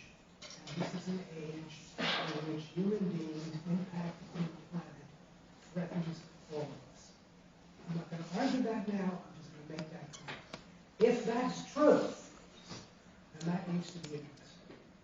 Now, one of the ways to address it is to see how capitalism fosters the human footprint that's causing degradation.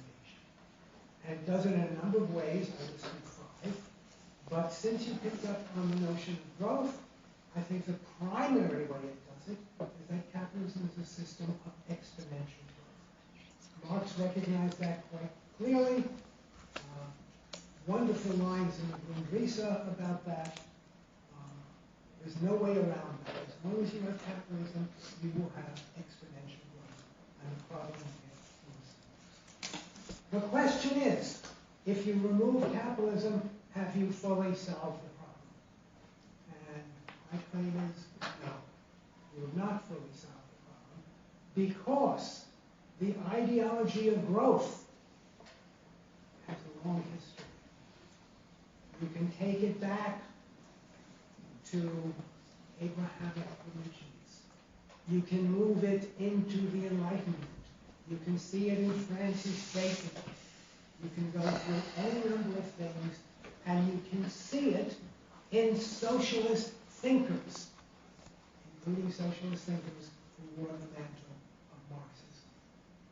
The quote I gave from Trotsky, it's not an accidental, tiny little part of Trotsky. Trotsky waxes Promethean. Human beings can do anything. We can rearrange the oceans. We can rearrange the forests. It doesn't matter what we do, because human beings are the supreme of the evolutionary track. Now, Marx himself knew that that wasn't true, because he read Darwin. But that was a tendency. And that tendency continues to the present day. In spite of people like John Bellamy Foster, who find in Marx's notebooks suggestions that say Marx would be better than that. And I think Marx would be better than that. So if I have to speak from Marx's point of view, we have to reconstitute Marxism so that the idea is not the full flourishing of the productive forces just for human goods. We have to actually think. And here I will claim the mantle of degrowth. But degrowth doesn't just mean you cut everything back. No. Other forms of energy have to grow. For example, as fossil fuel is phased out, and hopefully completely ended, you're going to have to grow other sources of energy, which are going to take an imprint on the planet. Let me give you just one simple example to conclude. So, some people think, okay, let's just change to green energy. And let's have electric cars. And let's have as many electric cars as we have now. And maybe more electric cars. And generalize. In fact, let us generalize the middle class lifestyle of Americans to the entire world. You need about 5 planets to do that. Can I just pose, yeah, you can respond a little bit, just Professor, and also I think also you might have something to say about this. I think part of what Dan is bringing up is that right now in mainstream American politics, there is the specter of inflation and the idea that somehow the politics of growth or environmentalism have in fact contributed to the immiseration of masses of people throughout the country. And I think part of what Dan is asking us to consider is whether that's the case and whether or not that would put one at odds with Marxism. But yeah, Donald, if you want to say something. Yeah, I think, I wouldn't want to give Prometheanism such a bad name, because I think the basic idea of stealing fire from the gods, to illuminate, the darkness, our ignorance or whatever. And I think there's a way to understand that in a term that doesn't entail destroying the environment. In my opinion, if you want to have a truly Promethean society, it would mean that we are using science to the fullest extent to understand the impact of production on the environment. I think really people talk about degrowth. I think that it's a terrible slogan. You're not going to be able to actually organize a mass movement around that slogan. Some sectors of the economy should shrink. I don't disagree with everything that degrowthers say, but I do think that there is, some ideas that I do get from degrowthers do seem suspect. The idea of a steady state economy. I don't understand why you would not want any kind of expanded reproduction whatsoever. I think the challenge of ecology for Marxists today is to understand how the planned economy and the idea of the planned economy, which has very much taken a lot of L's, as they say recently. But I do think that if we were able to move towards a planned economy, we could use our scientific knowledge of ecology to continue to develop the productive forces, but on a new basis, through which we're more capable of ensuring this metabolic rift that Foster talks about doesn't really get to a position where it's threatening mass extinction, and we can have cleaner air and all those nice basic things that ecology cares about. And just to respond to you, Dan, about the Bernie Sanders squad thing. I agree that there's not really a future to the Bernie Sanders movement. There are some people in DSA who are saying, "Oh, Bernie needs to run a 3rd time. This is going to be the big thing." Listen, I don't agree with that. I don't think that it's going to work. But in the end, one of my point is that the Sanders campaign activated a lot of young people, and they're now after the failure of Sanders, a lot of those young people are looking for answers, and I think Marxists need to be there to give them those answers. And we need to go to where they are, and we have to, engage with them as equals. So I think that's just clarifying my view on that.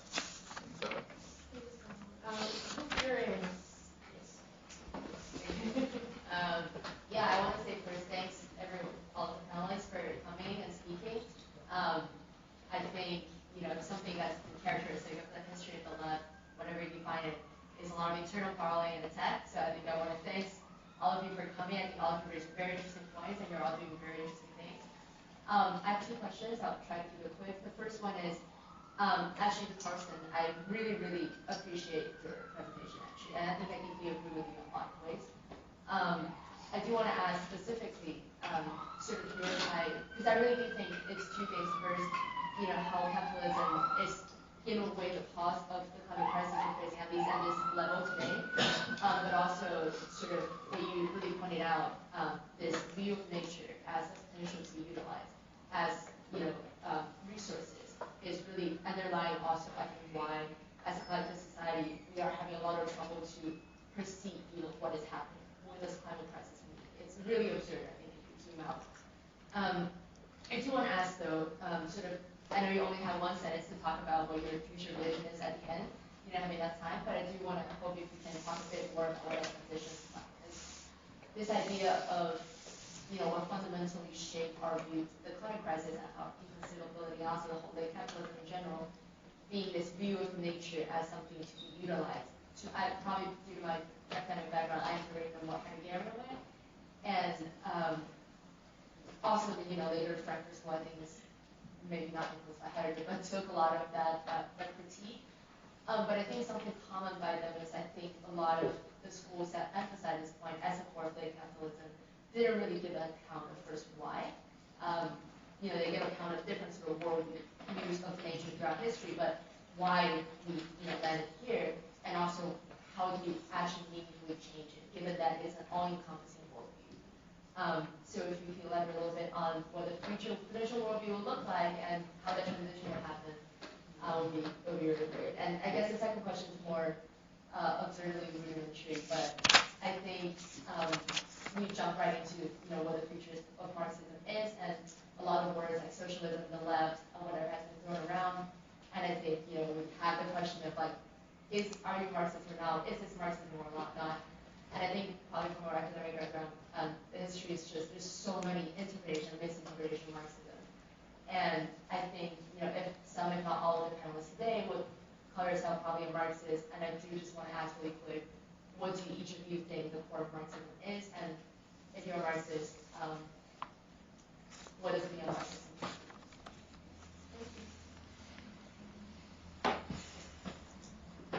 Maybe should start. Yeah. What do you want to say about more questions? I think let's answer the questions. I like that we kind of make sure everybody's question actually gets answered. It's usually a stack of 7 questions, and then the question doesn't actually make sense. So, what's the go?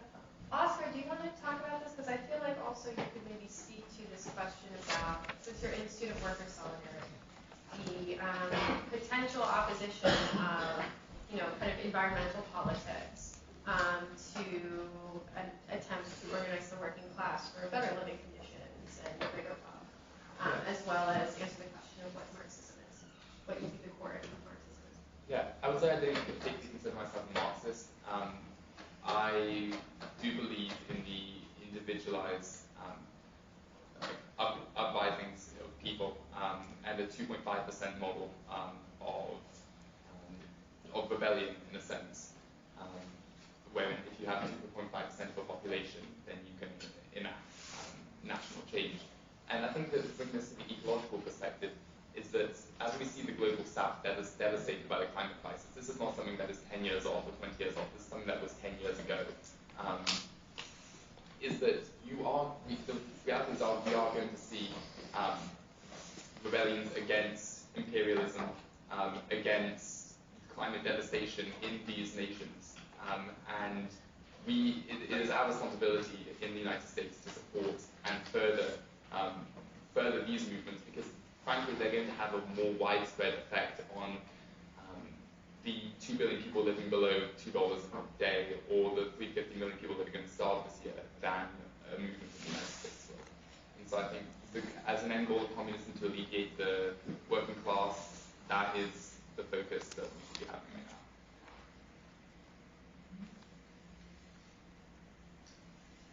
maybe I'll say something about the opposition. It's too bad there's an opposition because there's an immediate unity between eco-politics and Marxist politics. If people involved in eco-politics understand that it is impossible to solve the ecological crisis within the parameters of capitalism. That means it's absolutely essential for people who are concerned with ecological degradation, global warming just being one part of it, to confront capitalism directly. It's not going to be solved any other way. Fred Magdoff and John W. Forster wrote a very interesting book called 2010-12, which I would still recommend, even though some of the information is a little dated. It's called What Every Environmentalist Ought to Understand About Capitalism. Yeah, you can't do it without confronting capitalism. And so there is an immediate unity. The real question is, what's the vision for the future? And we're not there yet. So we can work together. Professor, if I But the vision of the future may be important because in our struggle, we want in some ways to also configure the future. You know, the future doesn't just happen after we get rid of the problem. We struggle in a way that is already involved in the future. And so the vision is important, and that's a debate. would you like to answer the Marxism? I just would add that I think, socialism, it doesn't solve our problems. What it does is it replaces the problems that we do have with a whole slew of new ones, which is how do you coordinate production without the market, and what do we coordinate production around? Do we simply want to plan to optimize efficiency, or do we want to include environmental metrics in planning and other social metrics? And I really think that the capacity of a planned economy is to deal with ecological crises about having to do this kind of a massive degrowth that would make the life of the working class in the imperialist country significantly worse, I think is underexplored. And so I guess what I'm trying to get across here is that once we are actually able to start seriously solving these problems, I don't think we can be ideological at all about how we solve them. And I think, in the green movement, I do see a lot of kind of romanticism about nature that I think is ideological and is not actually, it's not actually an effective way to deal with the problem in a lot of cases. And I think, the mantle of scientific socialism today should be about, seriously taking up these questions in a non-ideological way. And so, I'm not trying to, I'm not saying that the whole green movement is worthless and has nothing to offer.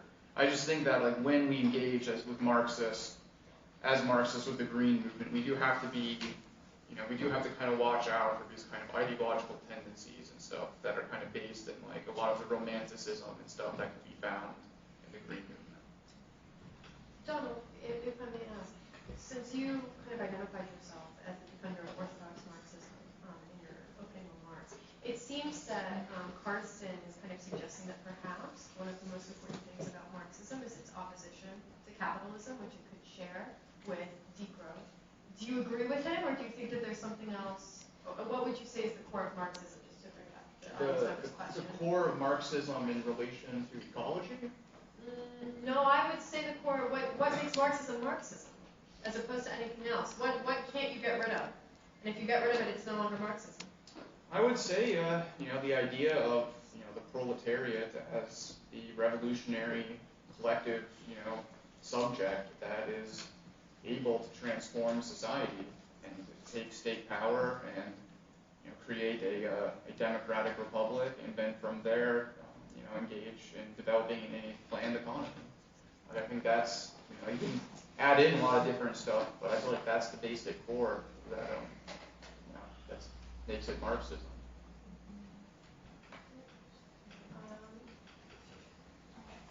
Yeah,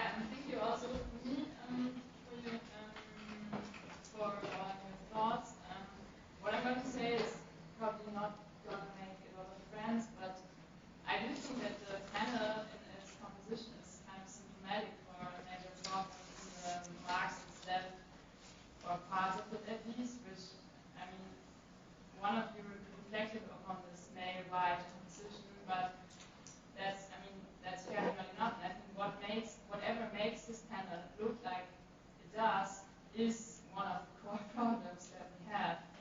And I think this is not an issue of identity or mere representation, but it is an issue of understanding what the life of people looks like, which changes historically. It's not the same as it looked like in Marx's time, so it changes and interacts with identity, if you want to call it that, in such a way because capitalism systematically uses differences to work. And that's kind of the second issue that propositions like this bring, or that is something that Marxism or capitalist thinking or critique of capitalism should do, is think about capitalism as a system which is not merely about like capital accumulation of the economy, but is, as I said, systematically, analytically linked to other areas of life, such as nature, but also such as reproduction, such as racism. And yeah, that's on a theoretical and on a practical level, that's the issue.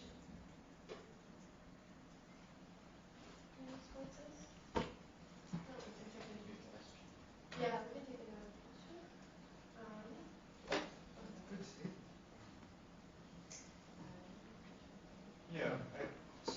Thank you, everybody. I wanted to return to one of the questions in the prompt. Actually, Oscar, you brought up that the environmental crisis, I guess, really happened 10 years ago. And I had a little bit of deja vu because I remember being at Occupy Philadelphia, which was at City Hall, and it was Cotty Park up here. And I bring that up because a lot of the remarks that I heard tonight, I heard at Occupy. Meaning I heard we were the last generation, and I'm not saying that this to dismiss the remarks, but I remember in 2012, there was the 2012, world-ending movie with like John Cusack. Meaning there was the idea that that's when the world was going to end.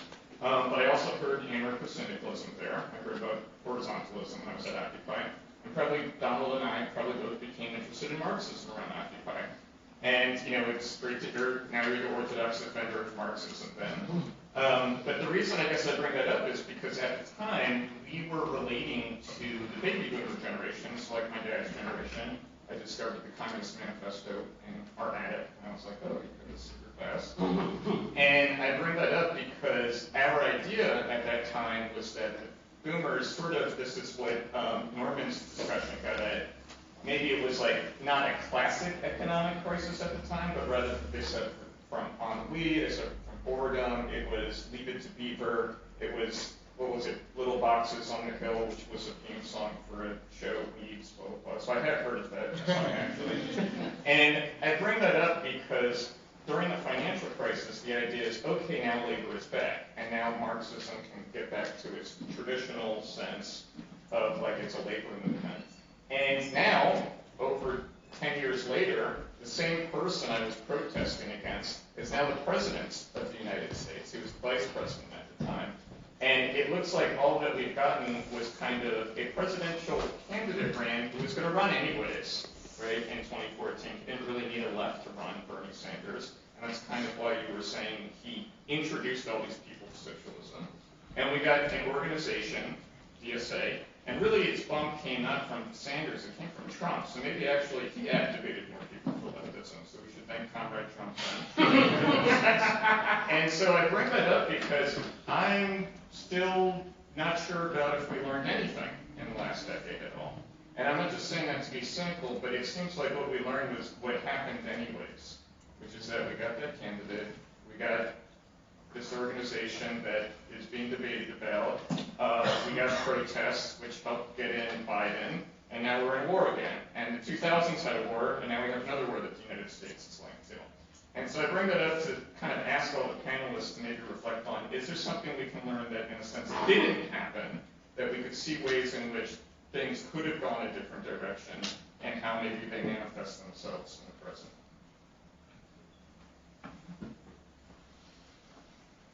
Oh, I guess I'll just say what I'm thinking, about the whole question of Trump. Trump brought a lot of people to the left. I mean, yes, that's true, but he also basically created like Cold War liberalism 2.0, which is like just all the kind of paranoia about Russia with the Russiagate stuff, and you get like a whole new generation of anti-fascist journalists who are basically just, at this point, basically just shills for the security state. And so, yes, Trump did get some people into the left, but it was not the left that he created really wasn't that great, because it was only kind of defined in terms of what it was against with Trump, But with Sanders, at least there was some kind of positive project that people could get around. And I agree that we can't get around that project right now, but I do think it's created new territory for us to work on. I do legitimately think in the past 10 years, that the left is in a better position to actually become something good. Because I think those, the whole trials and tribulations that you listed, I think there are quite a few people who learned lessons from them and will be able to systematically apply those lessons. And I think we're in a better situation because of that. But, what could have gone differently? I really don't know. I'd have to think about that a bit to really give an answer that's not just me talking out of my ass. Phillip, do you have anything to say about this? I wonder especially what you think about Occupy and the idea that Donald kind of put forward earlier that perhaps we overcame the slum of anarchism that was Occupy in the last, with the DSA and these types of things.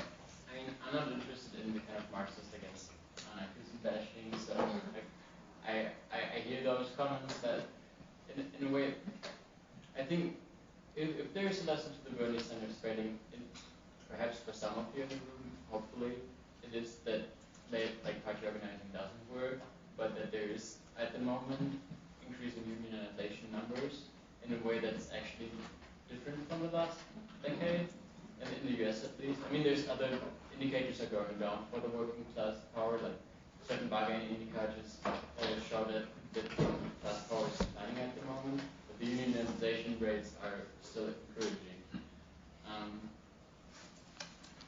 So I don't know, I see the difference, and I think certainly the 2008 financial crisis made a difference to everyday consciousness. If you nowadays read a book on Marxism that has just come out, all of them started, well, that was this financial crisis, and it actually brought capitalism back on the agenda as a topic that is debated.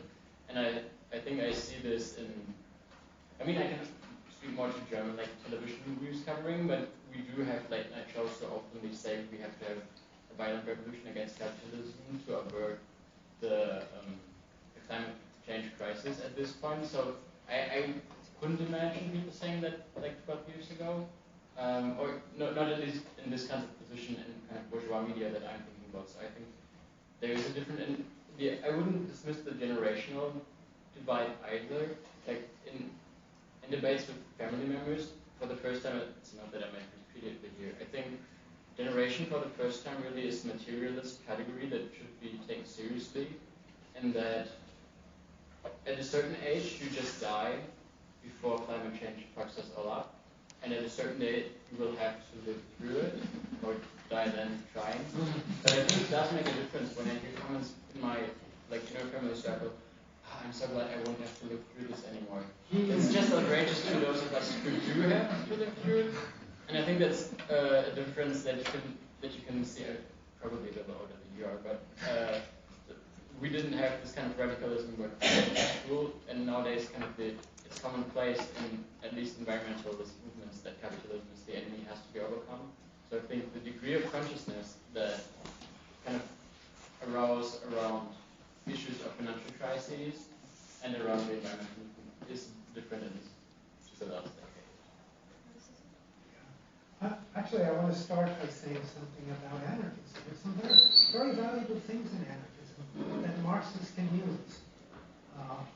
For example, anarchism has a very powerful critique of domination that can be put within Marxism, but it also comes out of other understandings. It also has, in syndicalism, a very interesting vision of how a socialist society could be organized. One can accept parts of that without buying the whole package. I just wanted to also say something to your question about, so what's Marxism? What's most essential? If I have to say what's most essential, I'd say the theory of historical materialism, which includes the primacy of class struggle and the critique of capitalism. But some of that may need to be reconstituted. For example, what does the primacy of class struggle mean? Does it mean that it is the primary struggle at this moment? Marx and Engels didn't believe that. They said that at a particular moment, the Irish struggle had to be won before the class struggle would win. Some people might argue in this context that perhaps the struggle against racial supremacy needs to be won before the class struggle. The only thing, if you know Engels' letter to Bloch, the only thing that is important is that class struggle is the ultimate determining element. But at any given time, any other struggle may predominate. And that, by the way, is classic Engels. And so we have to decide what struggles are important and how to put it within the framework. I want to just mention two things, two books that I would highly recommend. One addresses the question of where we go from here. One of the best things I've read recently, Eric Olin Lloyd, he died fairly recently, very good Marxist sociologist, How to Be an Anti-Capitalist in the 21st Century. Highly recommend it. He has a whole analysis of what he calls dismantling capitalism, which incorporates a number of different theories of how you can overcome capitalism. And second, for those who are interested in degrowth, I would recommend Jason Hickel, 2022 book, Less is More. Hickel understands fully how much capitalism is implicated in exponential growth, and he comes up with a fairly reasonable way of understanding degrowth that escapes some of the caricatures that degrowth often has. So, without arguing for it, I'd just say two books really worth reading. Question right there. Yeah. So one question. So boring question, fun question. Norm gets the fun question. But I wanted to ask Donald. I've read Mike McNair. I've read the CPGB's work, and I'm kind of in the interstices between Platypus Affiliated Society and Cosmonaut. And I wanted to know if in a certain sense, could we say that really the critique of capitalism, the idea of class struggle, all these different things, that in this perspective that the CPGB, Mike McNair kind of outlines, it's almost as if it almost says, actually, bourgeois philosophy kind of does that already. Platypus also kind of, when we go to our reading group, you also sort of learn that all these things, bourgeois philosophy, the whole history of that ideology, kind of does that effectively. But it seems that what you tend to point to is that program, what Marx brings from the Chartists, seems to be what you think is his major innovation in relation to socialist politics as such, as opposed to theoretical unity around a guy who seems to know everything that we all trust, right?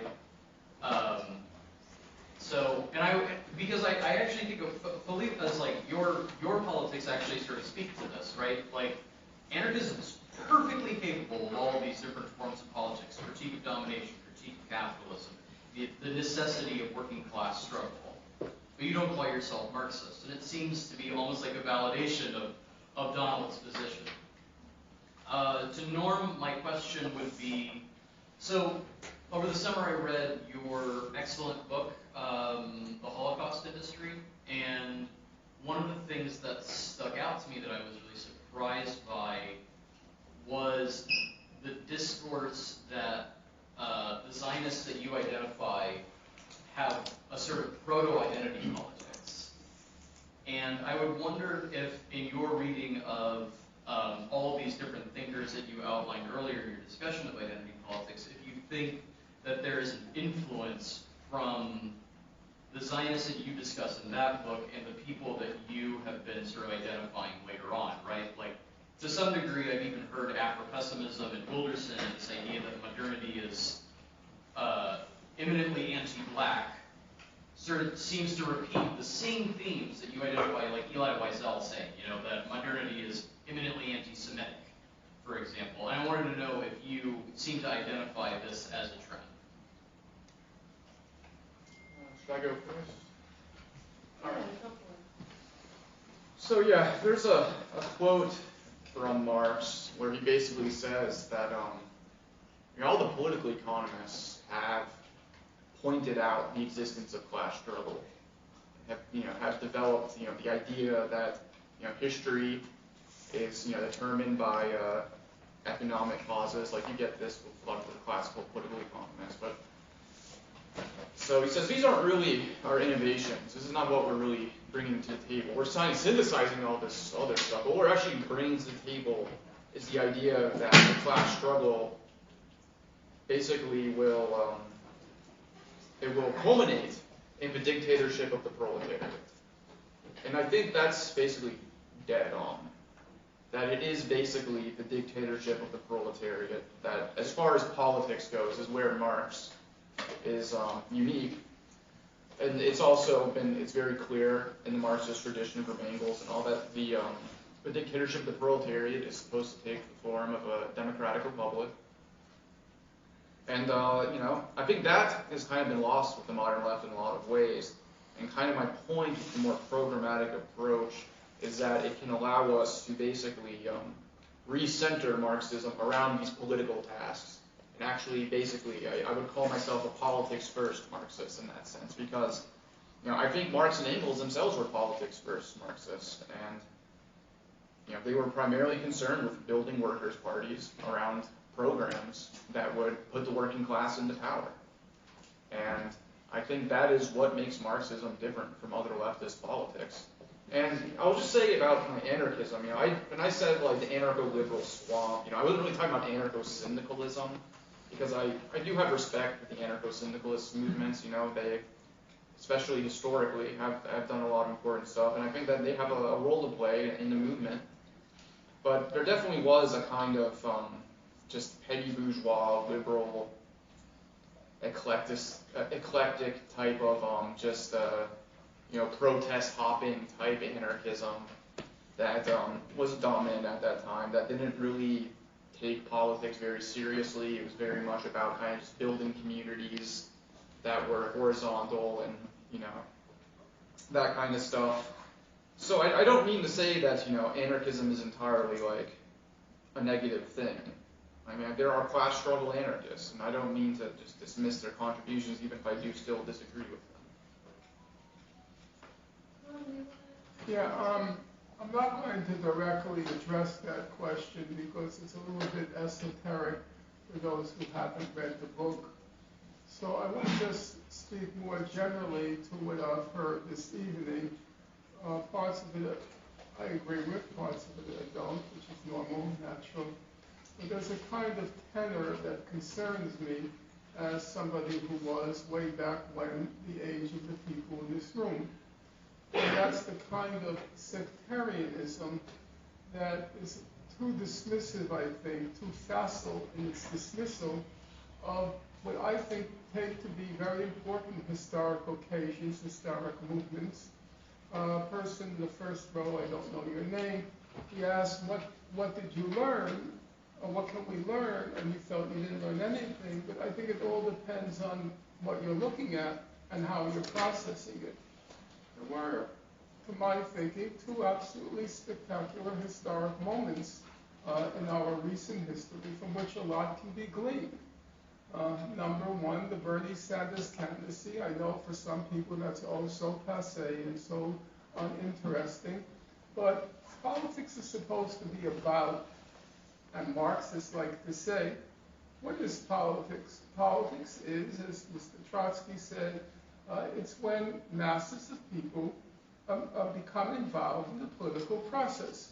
That's what politics is. Politics happens in the millions. Everything else can have some significance, some interest, but it's not yet politics. And so you can point to a long chain that precedes the Bernie movement, of which the Occupy movement was a link, no question about that. But the series of links, they culminated in that Bernie Sanders campaign. And for somebody of my generation, and even somebody younger than myself, that was actually a quite extraordinary moment. To have on national television a figure denouncing the capitalist system, denouncing by name Goldman Sachs, denouncing Big Pharma, calling them a bunch of crooks. That simply never happened in the last 60 years. Actually, probably never in the whole history of the United States in the mass media. With the Eugene Debs campaign, yes, there was that, and even Franklin Roosevelt made some comments about the barons of capital. But there was nothing like the Bernie Sanders campaign in terms of the language, and then the engagement of masses and masses of people. I remember 1 week, there were 26,000 people in Washington Square Park, and then a few days later, 27,000 people in Prospect Park. There had never been anything like that, anything remotely like that, on a radical platform. That was quite spectacular. We also forget, because we're so given to being dismissive and sectarian, we also forget how close it came. Up until South Carolina, the ruling elite was panicking. They were in a panic. If you remember people like James Carville, he was having a veritable heart attack on television at the prospect of this Bernie Sanders campaign. To use that old language, the ruling class was trembling at that particular moment.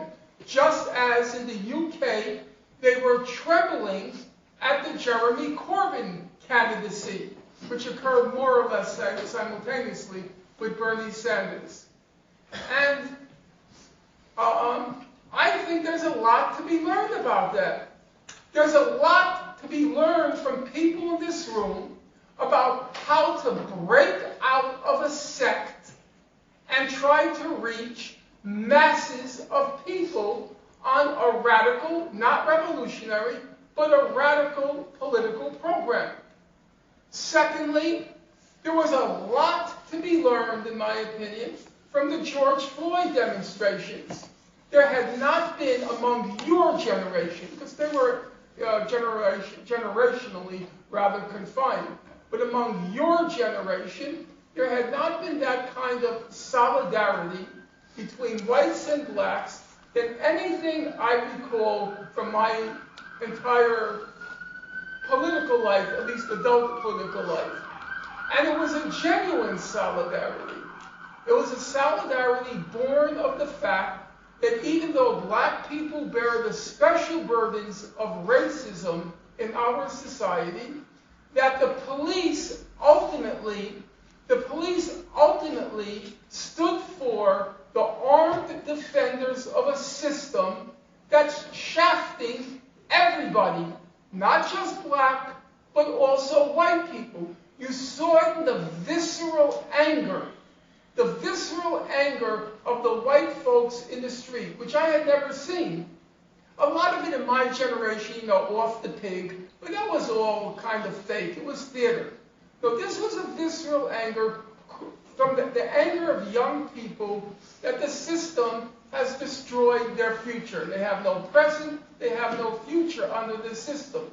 So there was a real lesson to be learned about the potentiality of interracial solidarity. And I'll leave it, there was another lesson to be learned. And the other lesson to be learned was the main attacks on Bernie Sanders and that hopeful assault on the capitalist system, not revolutionary, I have to keep saying that, the main attacks came from the identity politics movement.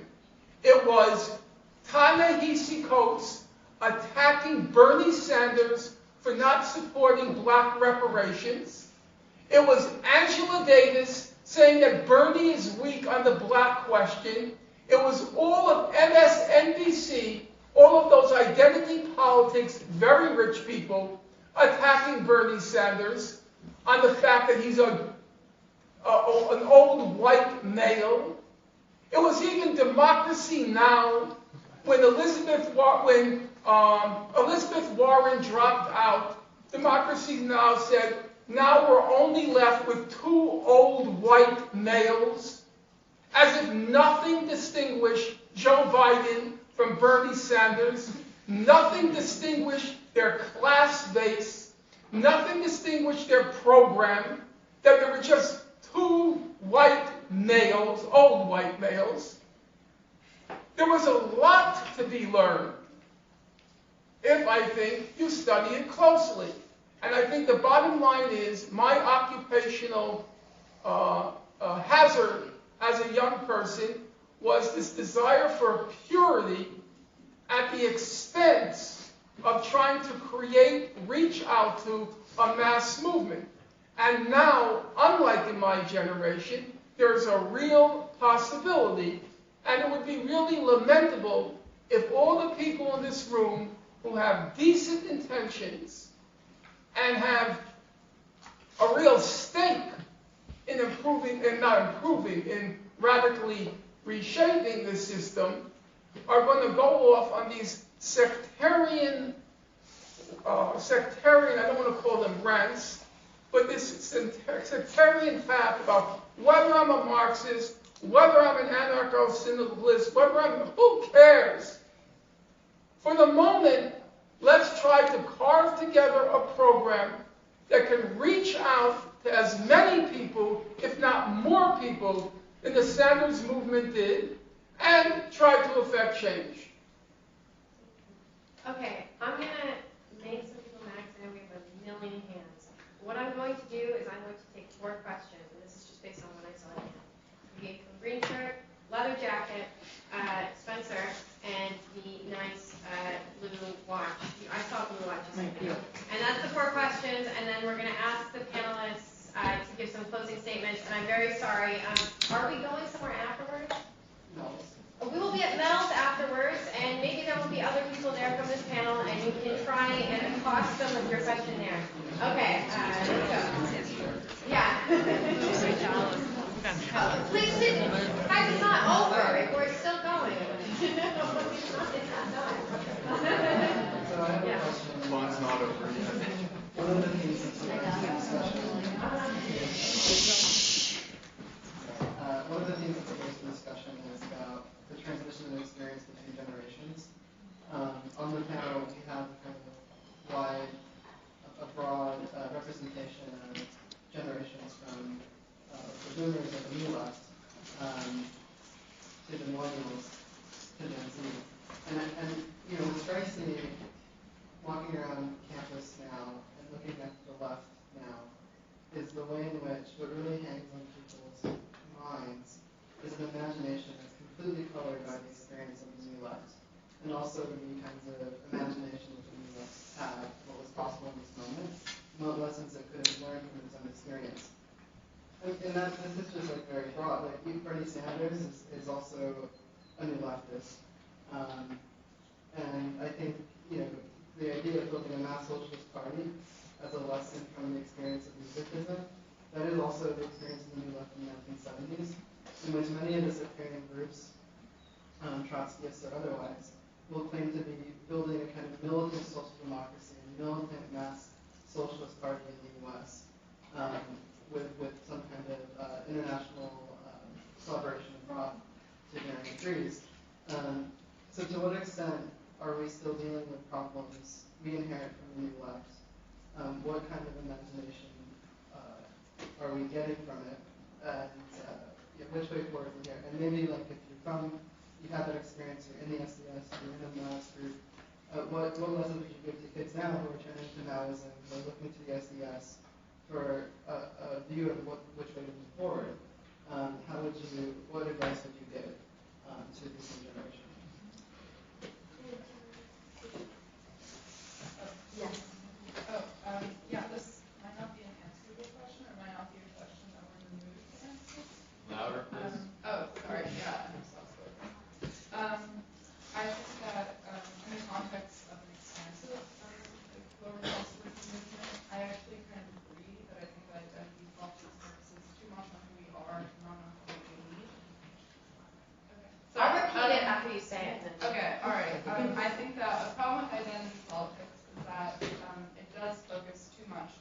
are and not enough on what we need. And when I think about shared needs, I actually see a lot of overlap, and this is like an innovative thing to say, but between my left-leaning friends and some people who I know on the far right. And I think that maybe it's a problem just this generation or generally that I see around me that we don't have enough empathy for this issue. And I think that, I don't know, like it pains me, as I think it pains a lot of Americans to see all these divisions growing, and I think that there's certain emotional common language beneath it all. And I'm just wondering if any of you would have anything to say about that, especially any sort of practical steps to take, because I think that, I know this is a direction which I don't hear spoken about enough. So the question for the audience member was that identity politics can focus on who we are and not what we need, and that perhaps people who are on the left and actually even people who are on the far right have many shared needs. And could the panelists kind of comment on that, or what could be done about this? As one Me? Yeah, just for Norman, because you were talking about the lessons of your generation, I guess I would be interested to know what your thoughts are on making use of time and affluence, because it does seem like the New Left was produced by affluence, and there's still a lot of affluence in the world, and especially in this room, amongst young intellectuals. And my concern is that they waste the time that they should use patiently. And whether you think your generation, in a sense, made good use of that time and that wealth. I also want to know why you didn't mention the labor militancy of the 1970s, because it seems like that was very much a part of your generation. And it's something that young people talking about industrializing themselves to try to rebuild the labor movement in a kind of rank and file strategy. It very much repeats your generation's experience. More generally, I think that this question of catastrophism is a real problem. You know, that your generation is going to be the one that sees. I think this is total bollocks.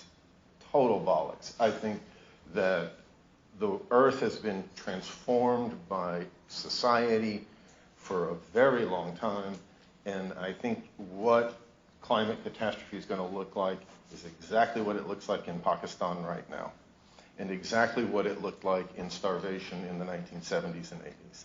I think it's going to look like poverty. I think it's going to look like politics. I don't think it's going to look like the sun consuming the earth, and yours is the last generation. It's going to look like more of the same, and it's going to look like war. And I think that this question, the idea that war and the question of state power can be divorced from the question of climate is a real problem, right? That, you know, and obviously there's the nuclear threat in the Ukraine and whatever, but you know, a population the size of Canada has been displaced in Pakistan because of war and political failing in that country. That's why, right? It's, you know, it's not because of rising sea levels, or it's not because people don't know how to handle floods, right?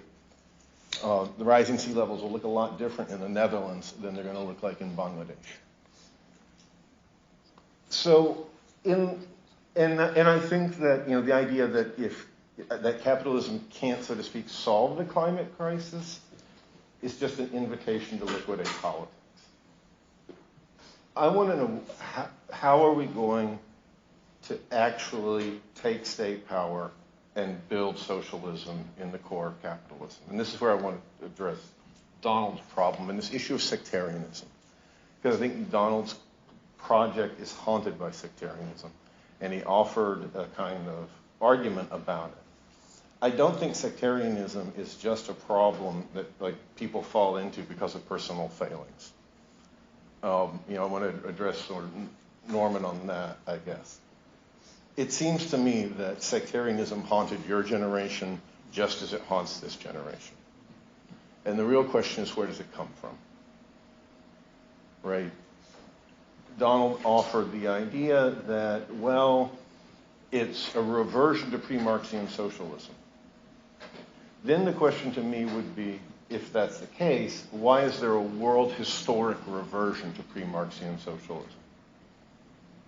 In the sense that this problem of sectarianism has been unaddressed for generations now, right? That you get little sects, and this is what we're going to, I think, what in the probably depoliticizing and cynicizing, rendering cynical future that we face immediately, we're going to see a lot more of, not less of.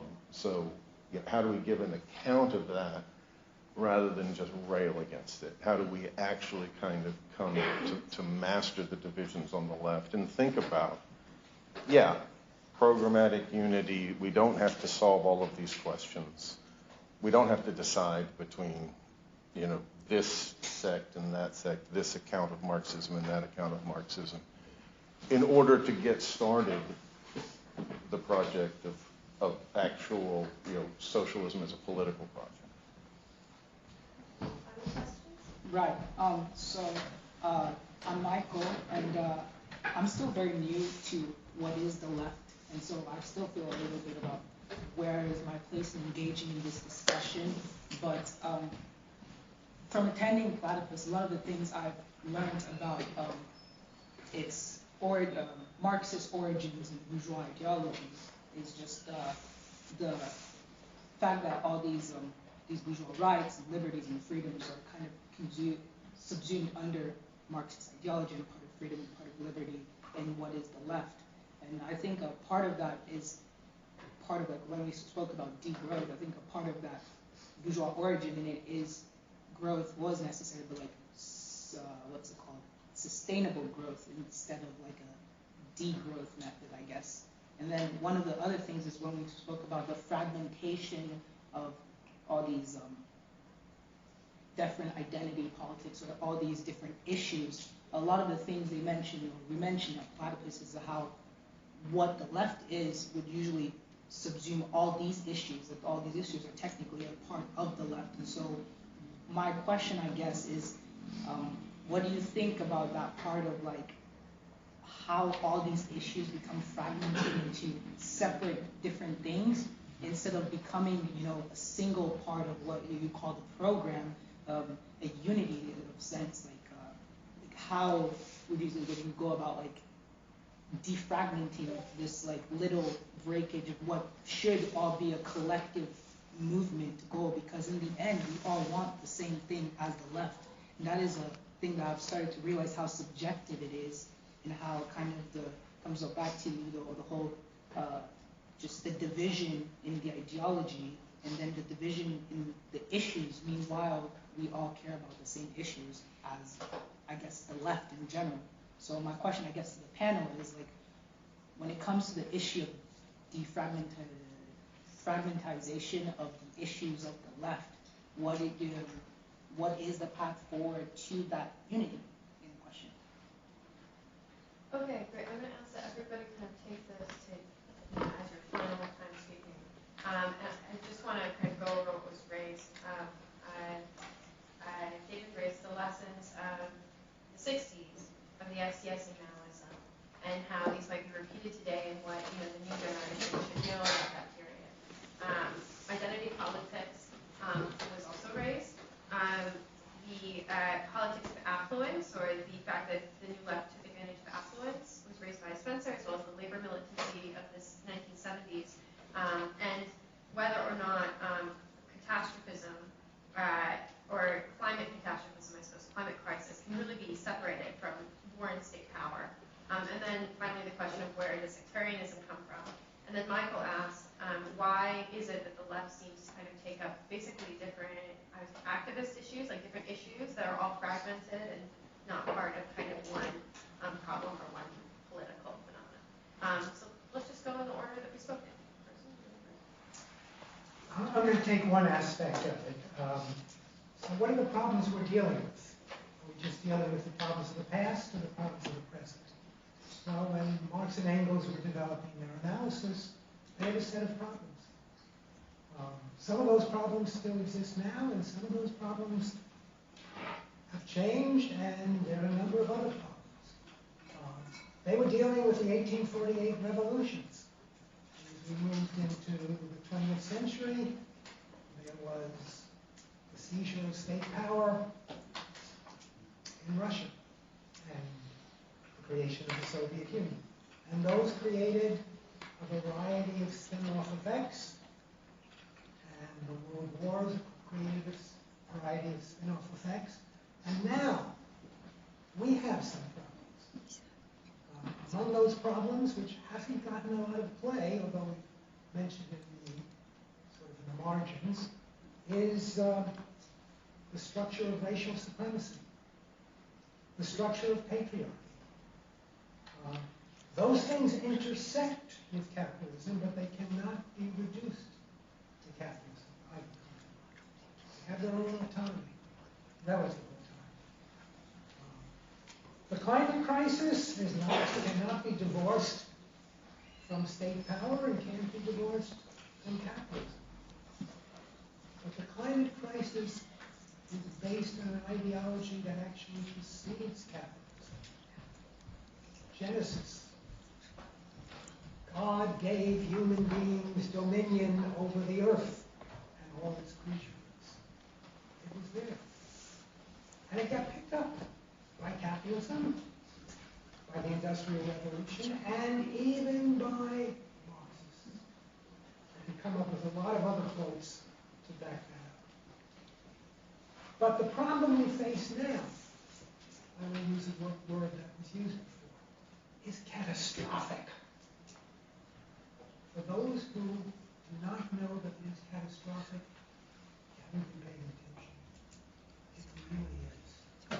The various reports of the International Panel on Climate Change get worse and worse.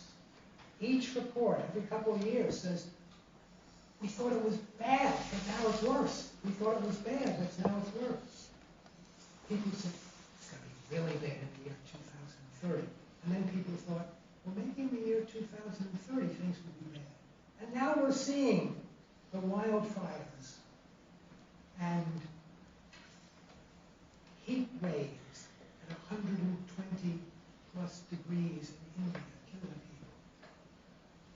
And it's coming, people are becoming aware of it. Now that doesn't mean that capitalism's off the hook, quite the contrary. Capitalism is one of the big contributors. But we have to solve the problems that we have. And that means, if we're problem solvers, that we have to think on what are the key causes and how to develop our understanding in a way that can address them. And to simply stand with the formulas that was developed in the 19th century is not enough. God did more than that. I think I want to echo some of this, and then somebody posed earlier the question, what's kind of the core of Marxism, and I didn't speak to this because I would call myself a Marxist, but I would agree that it is historical materialism as a method of thought that realizes that the material conditions and practices of our way of reproducing our life as a form of life, given our engagement with nature, as he calls it, our, I'm missing the English word, Stoffwechsel is the German one for nature, metabolism. Metabolism. That's the basis from which we have to develop theory. So I would strongly echo that the categories of Marxism need to be remade given the fact of the Anthropocene.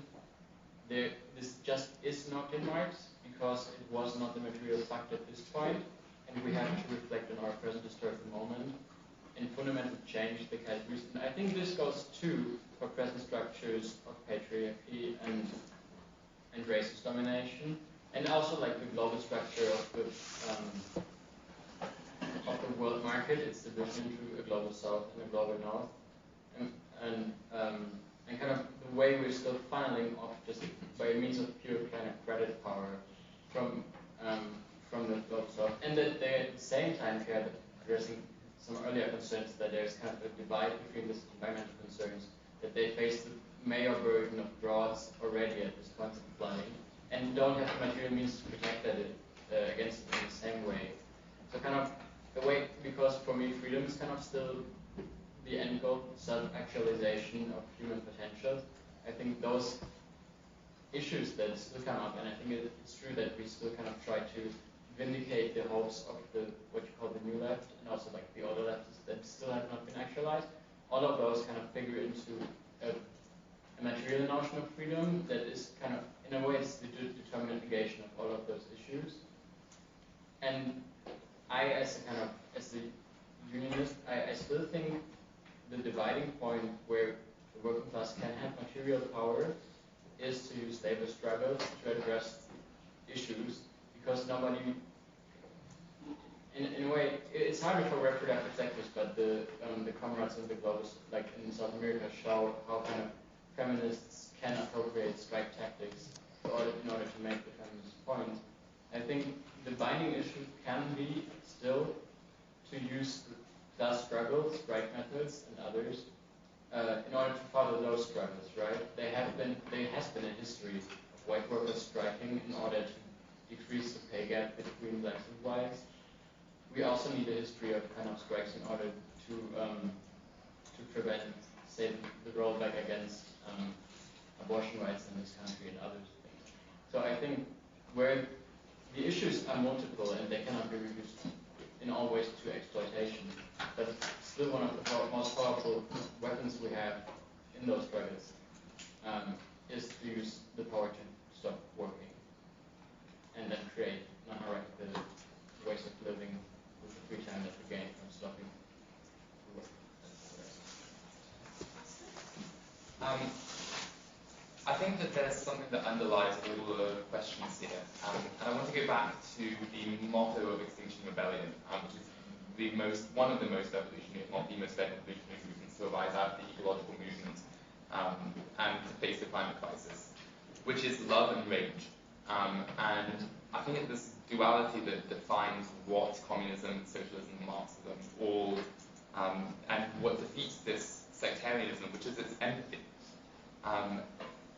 And if you look at, like, I see Black Panther Party pins up in the front here, and they're I think one of the best models for how to move forward in a world which does not have empathy, because capitalism profits off the lack of empathy. And you talk about alienation, and that is the inherent lack of empathy.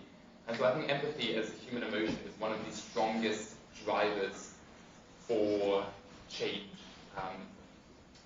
And looking at ecological movements that were standing in solidarity with striking miners in Africa and South America, or looking at the George Floyd protests, it was ultimately about empathy.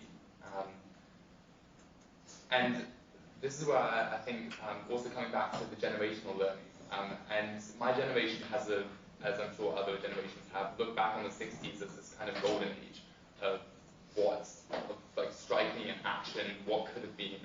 And I think that there's a difficulty in looking back on it, because it did have that spectre of affluence and that kind of lack of empathy in standing with other struggles, besides the like white, wealthy rage of simply wanting to like fuck shit up.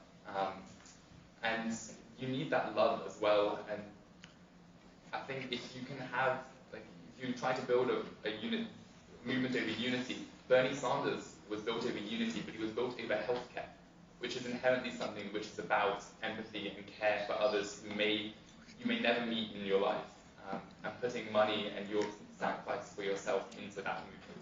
And so I think the only way forward for the left is based on empathy, fighting against capitalism through empathy, and solidarity with empathy. So, I think there's two questions I'm going to focus on addressing here. Question of why is it that, the left is organized in sects? Why has this regression from utopian socialism, or to utopian socialism, occurred? And I think, the answer is I really do have to think about it historically, and we have to look at it historically. And I think, the Second International, you did have this idea of programmatic unity and theoretical pluralism. And, it built mass workers' parties, but there was a crisis over World War I, and, it became necessary to form a new international. And I agree completely that it was necessary to form a new international. But I think that this new international was kind of formed in a way with like these 21 conditions that were kind of imposed on the socialist parties around Europe to split them. And it kind of had this idea that they were a small minority that were the general staff of the revolution. So I think that this model, it's not yet a sect, but it can't tolerate pluralism within its ranks. And so when the split between Trotsky and Bukharin and Stalin and all that happens, the only way to go is to form new sects, around their lines, essentially. And some of these groups did, grow and accomplish things, like in the Trotskyist movement. But I think that in the end, that method of organizing is kind of weighing upon us, and we need to overcome it. And I think that there does, and this is probably what I'll be talking about in my talk tomorrow, is there needs to be a rediscovery of the positives of the Second International. There needs to be a rediscovery of the idea of the Marxist program as the basis of unifying a multitude of different struggles into one common collectivity that can actually take state power and transform the relations of production. So then there's the question of the fragmentation.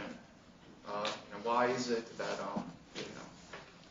the left is so divided into all these different kind of partial struggles? It's this whole movement of movement things.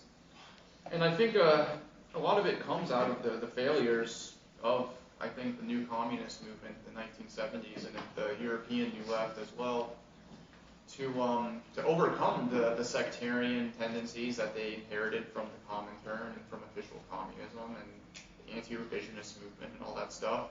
And so, and I think that those attitudes essentially, led the new communist movement to create a multitude of different competing sects. And none of these groups were ever going to become the party by recruiting in competition with each other. And so I think what happened was people just kind of went to nonprofits and NGOs and the Ford Foundation and stuff like that. And that became the kind of vehicle for people to do politics. And I think this is a vision based on a kind of a liberal ideology where all these different oppressed groups are kind of like corporate entities that have official leaders that can bargain with the state for what they need and stuff like that. So I think there was from the failure of Marxism, I think that this kind of this new social movement tendency that arises, I think is kind of what is the source of this fragmentation. And it's not because of these are bad people who are traitors to Marxism and need to be taken down.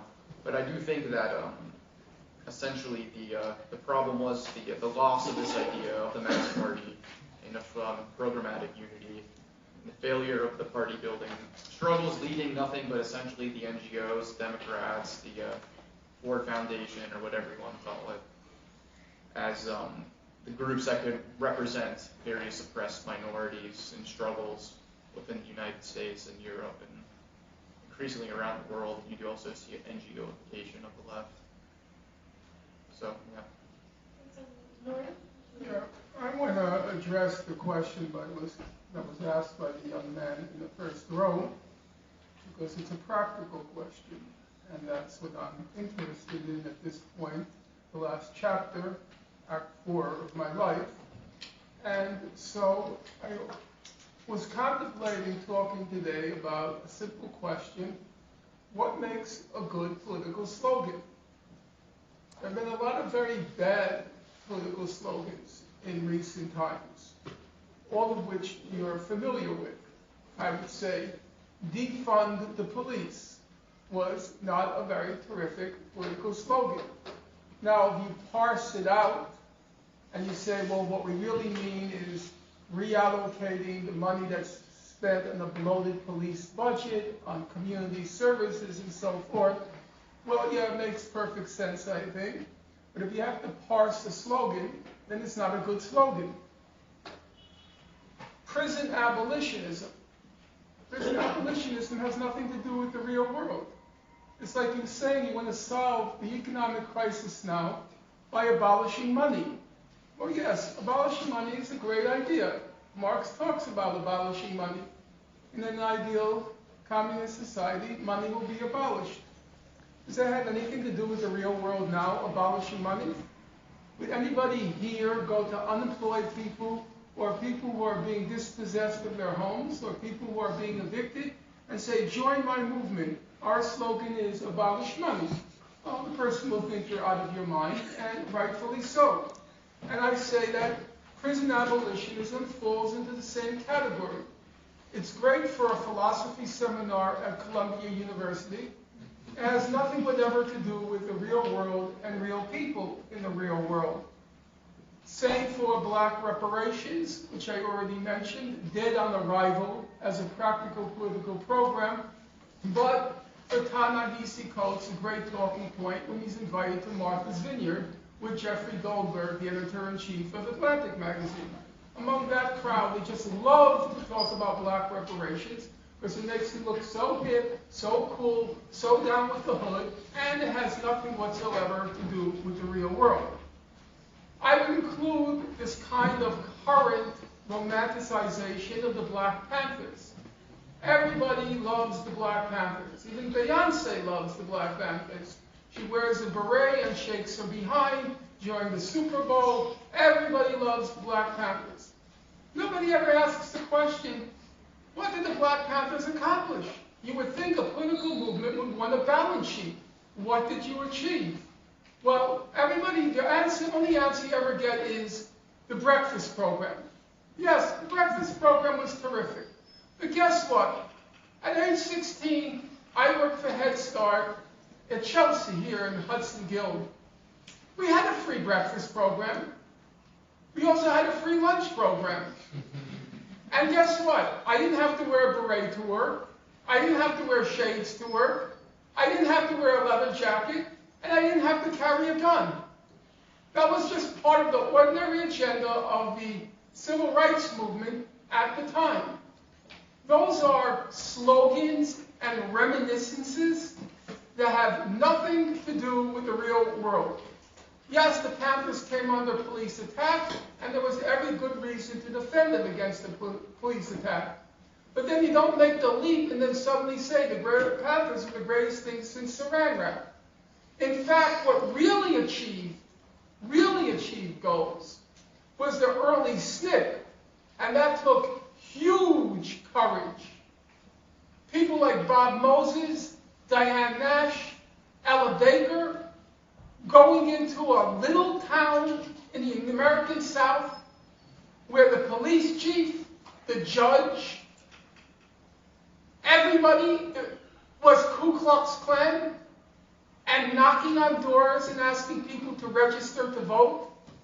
That took huge personal, physical, raw courage. The same kind of courage that's ascribed to the Panthers, but there's one big difference. The early SNCC, the civil rights movement, they changed the face of the South. There were real achievements. The '64 Civil Rights Bill, the Voting Rights Act, those were real solid achievements.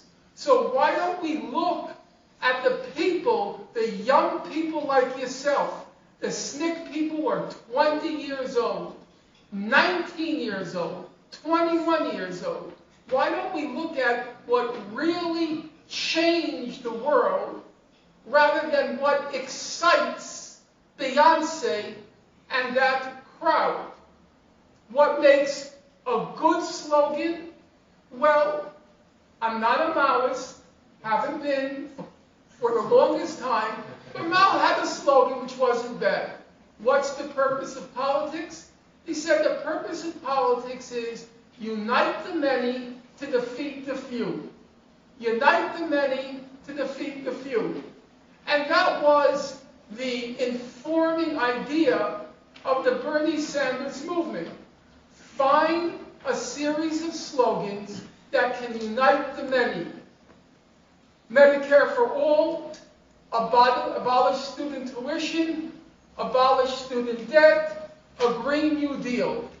That was a class program that united the many and terrified the few. Terrified the few. So there was a lesson to be learned there. And unusually, it was a class program. It was the first real class program in our country since the 1930s, which was also a mass movement around the New Deal. That, to me, you want to overcome fragmentation, you want to find that common ground, then figure out a series of slogans, a series of goals, a series of objectives that can unite people, which at this point in time can unite them around a class program. The 99%, yes, that was a unity, a possible unity. You can figure out the slogans to realize the 99%. In my opinion, it's not 99, it's really about 80%. But there is a real possibility there. And not these talking points on Martha's Vineyard and on elite university seminar classes by people mostly non-white people who are cashing in on these slogans, and white people who want to look chill, cool, and down with the hood, and having nothing to do with the real world, and trying to change the real world. Thank you to all of our panelists.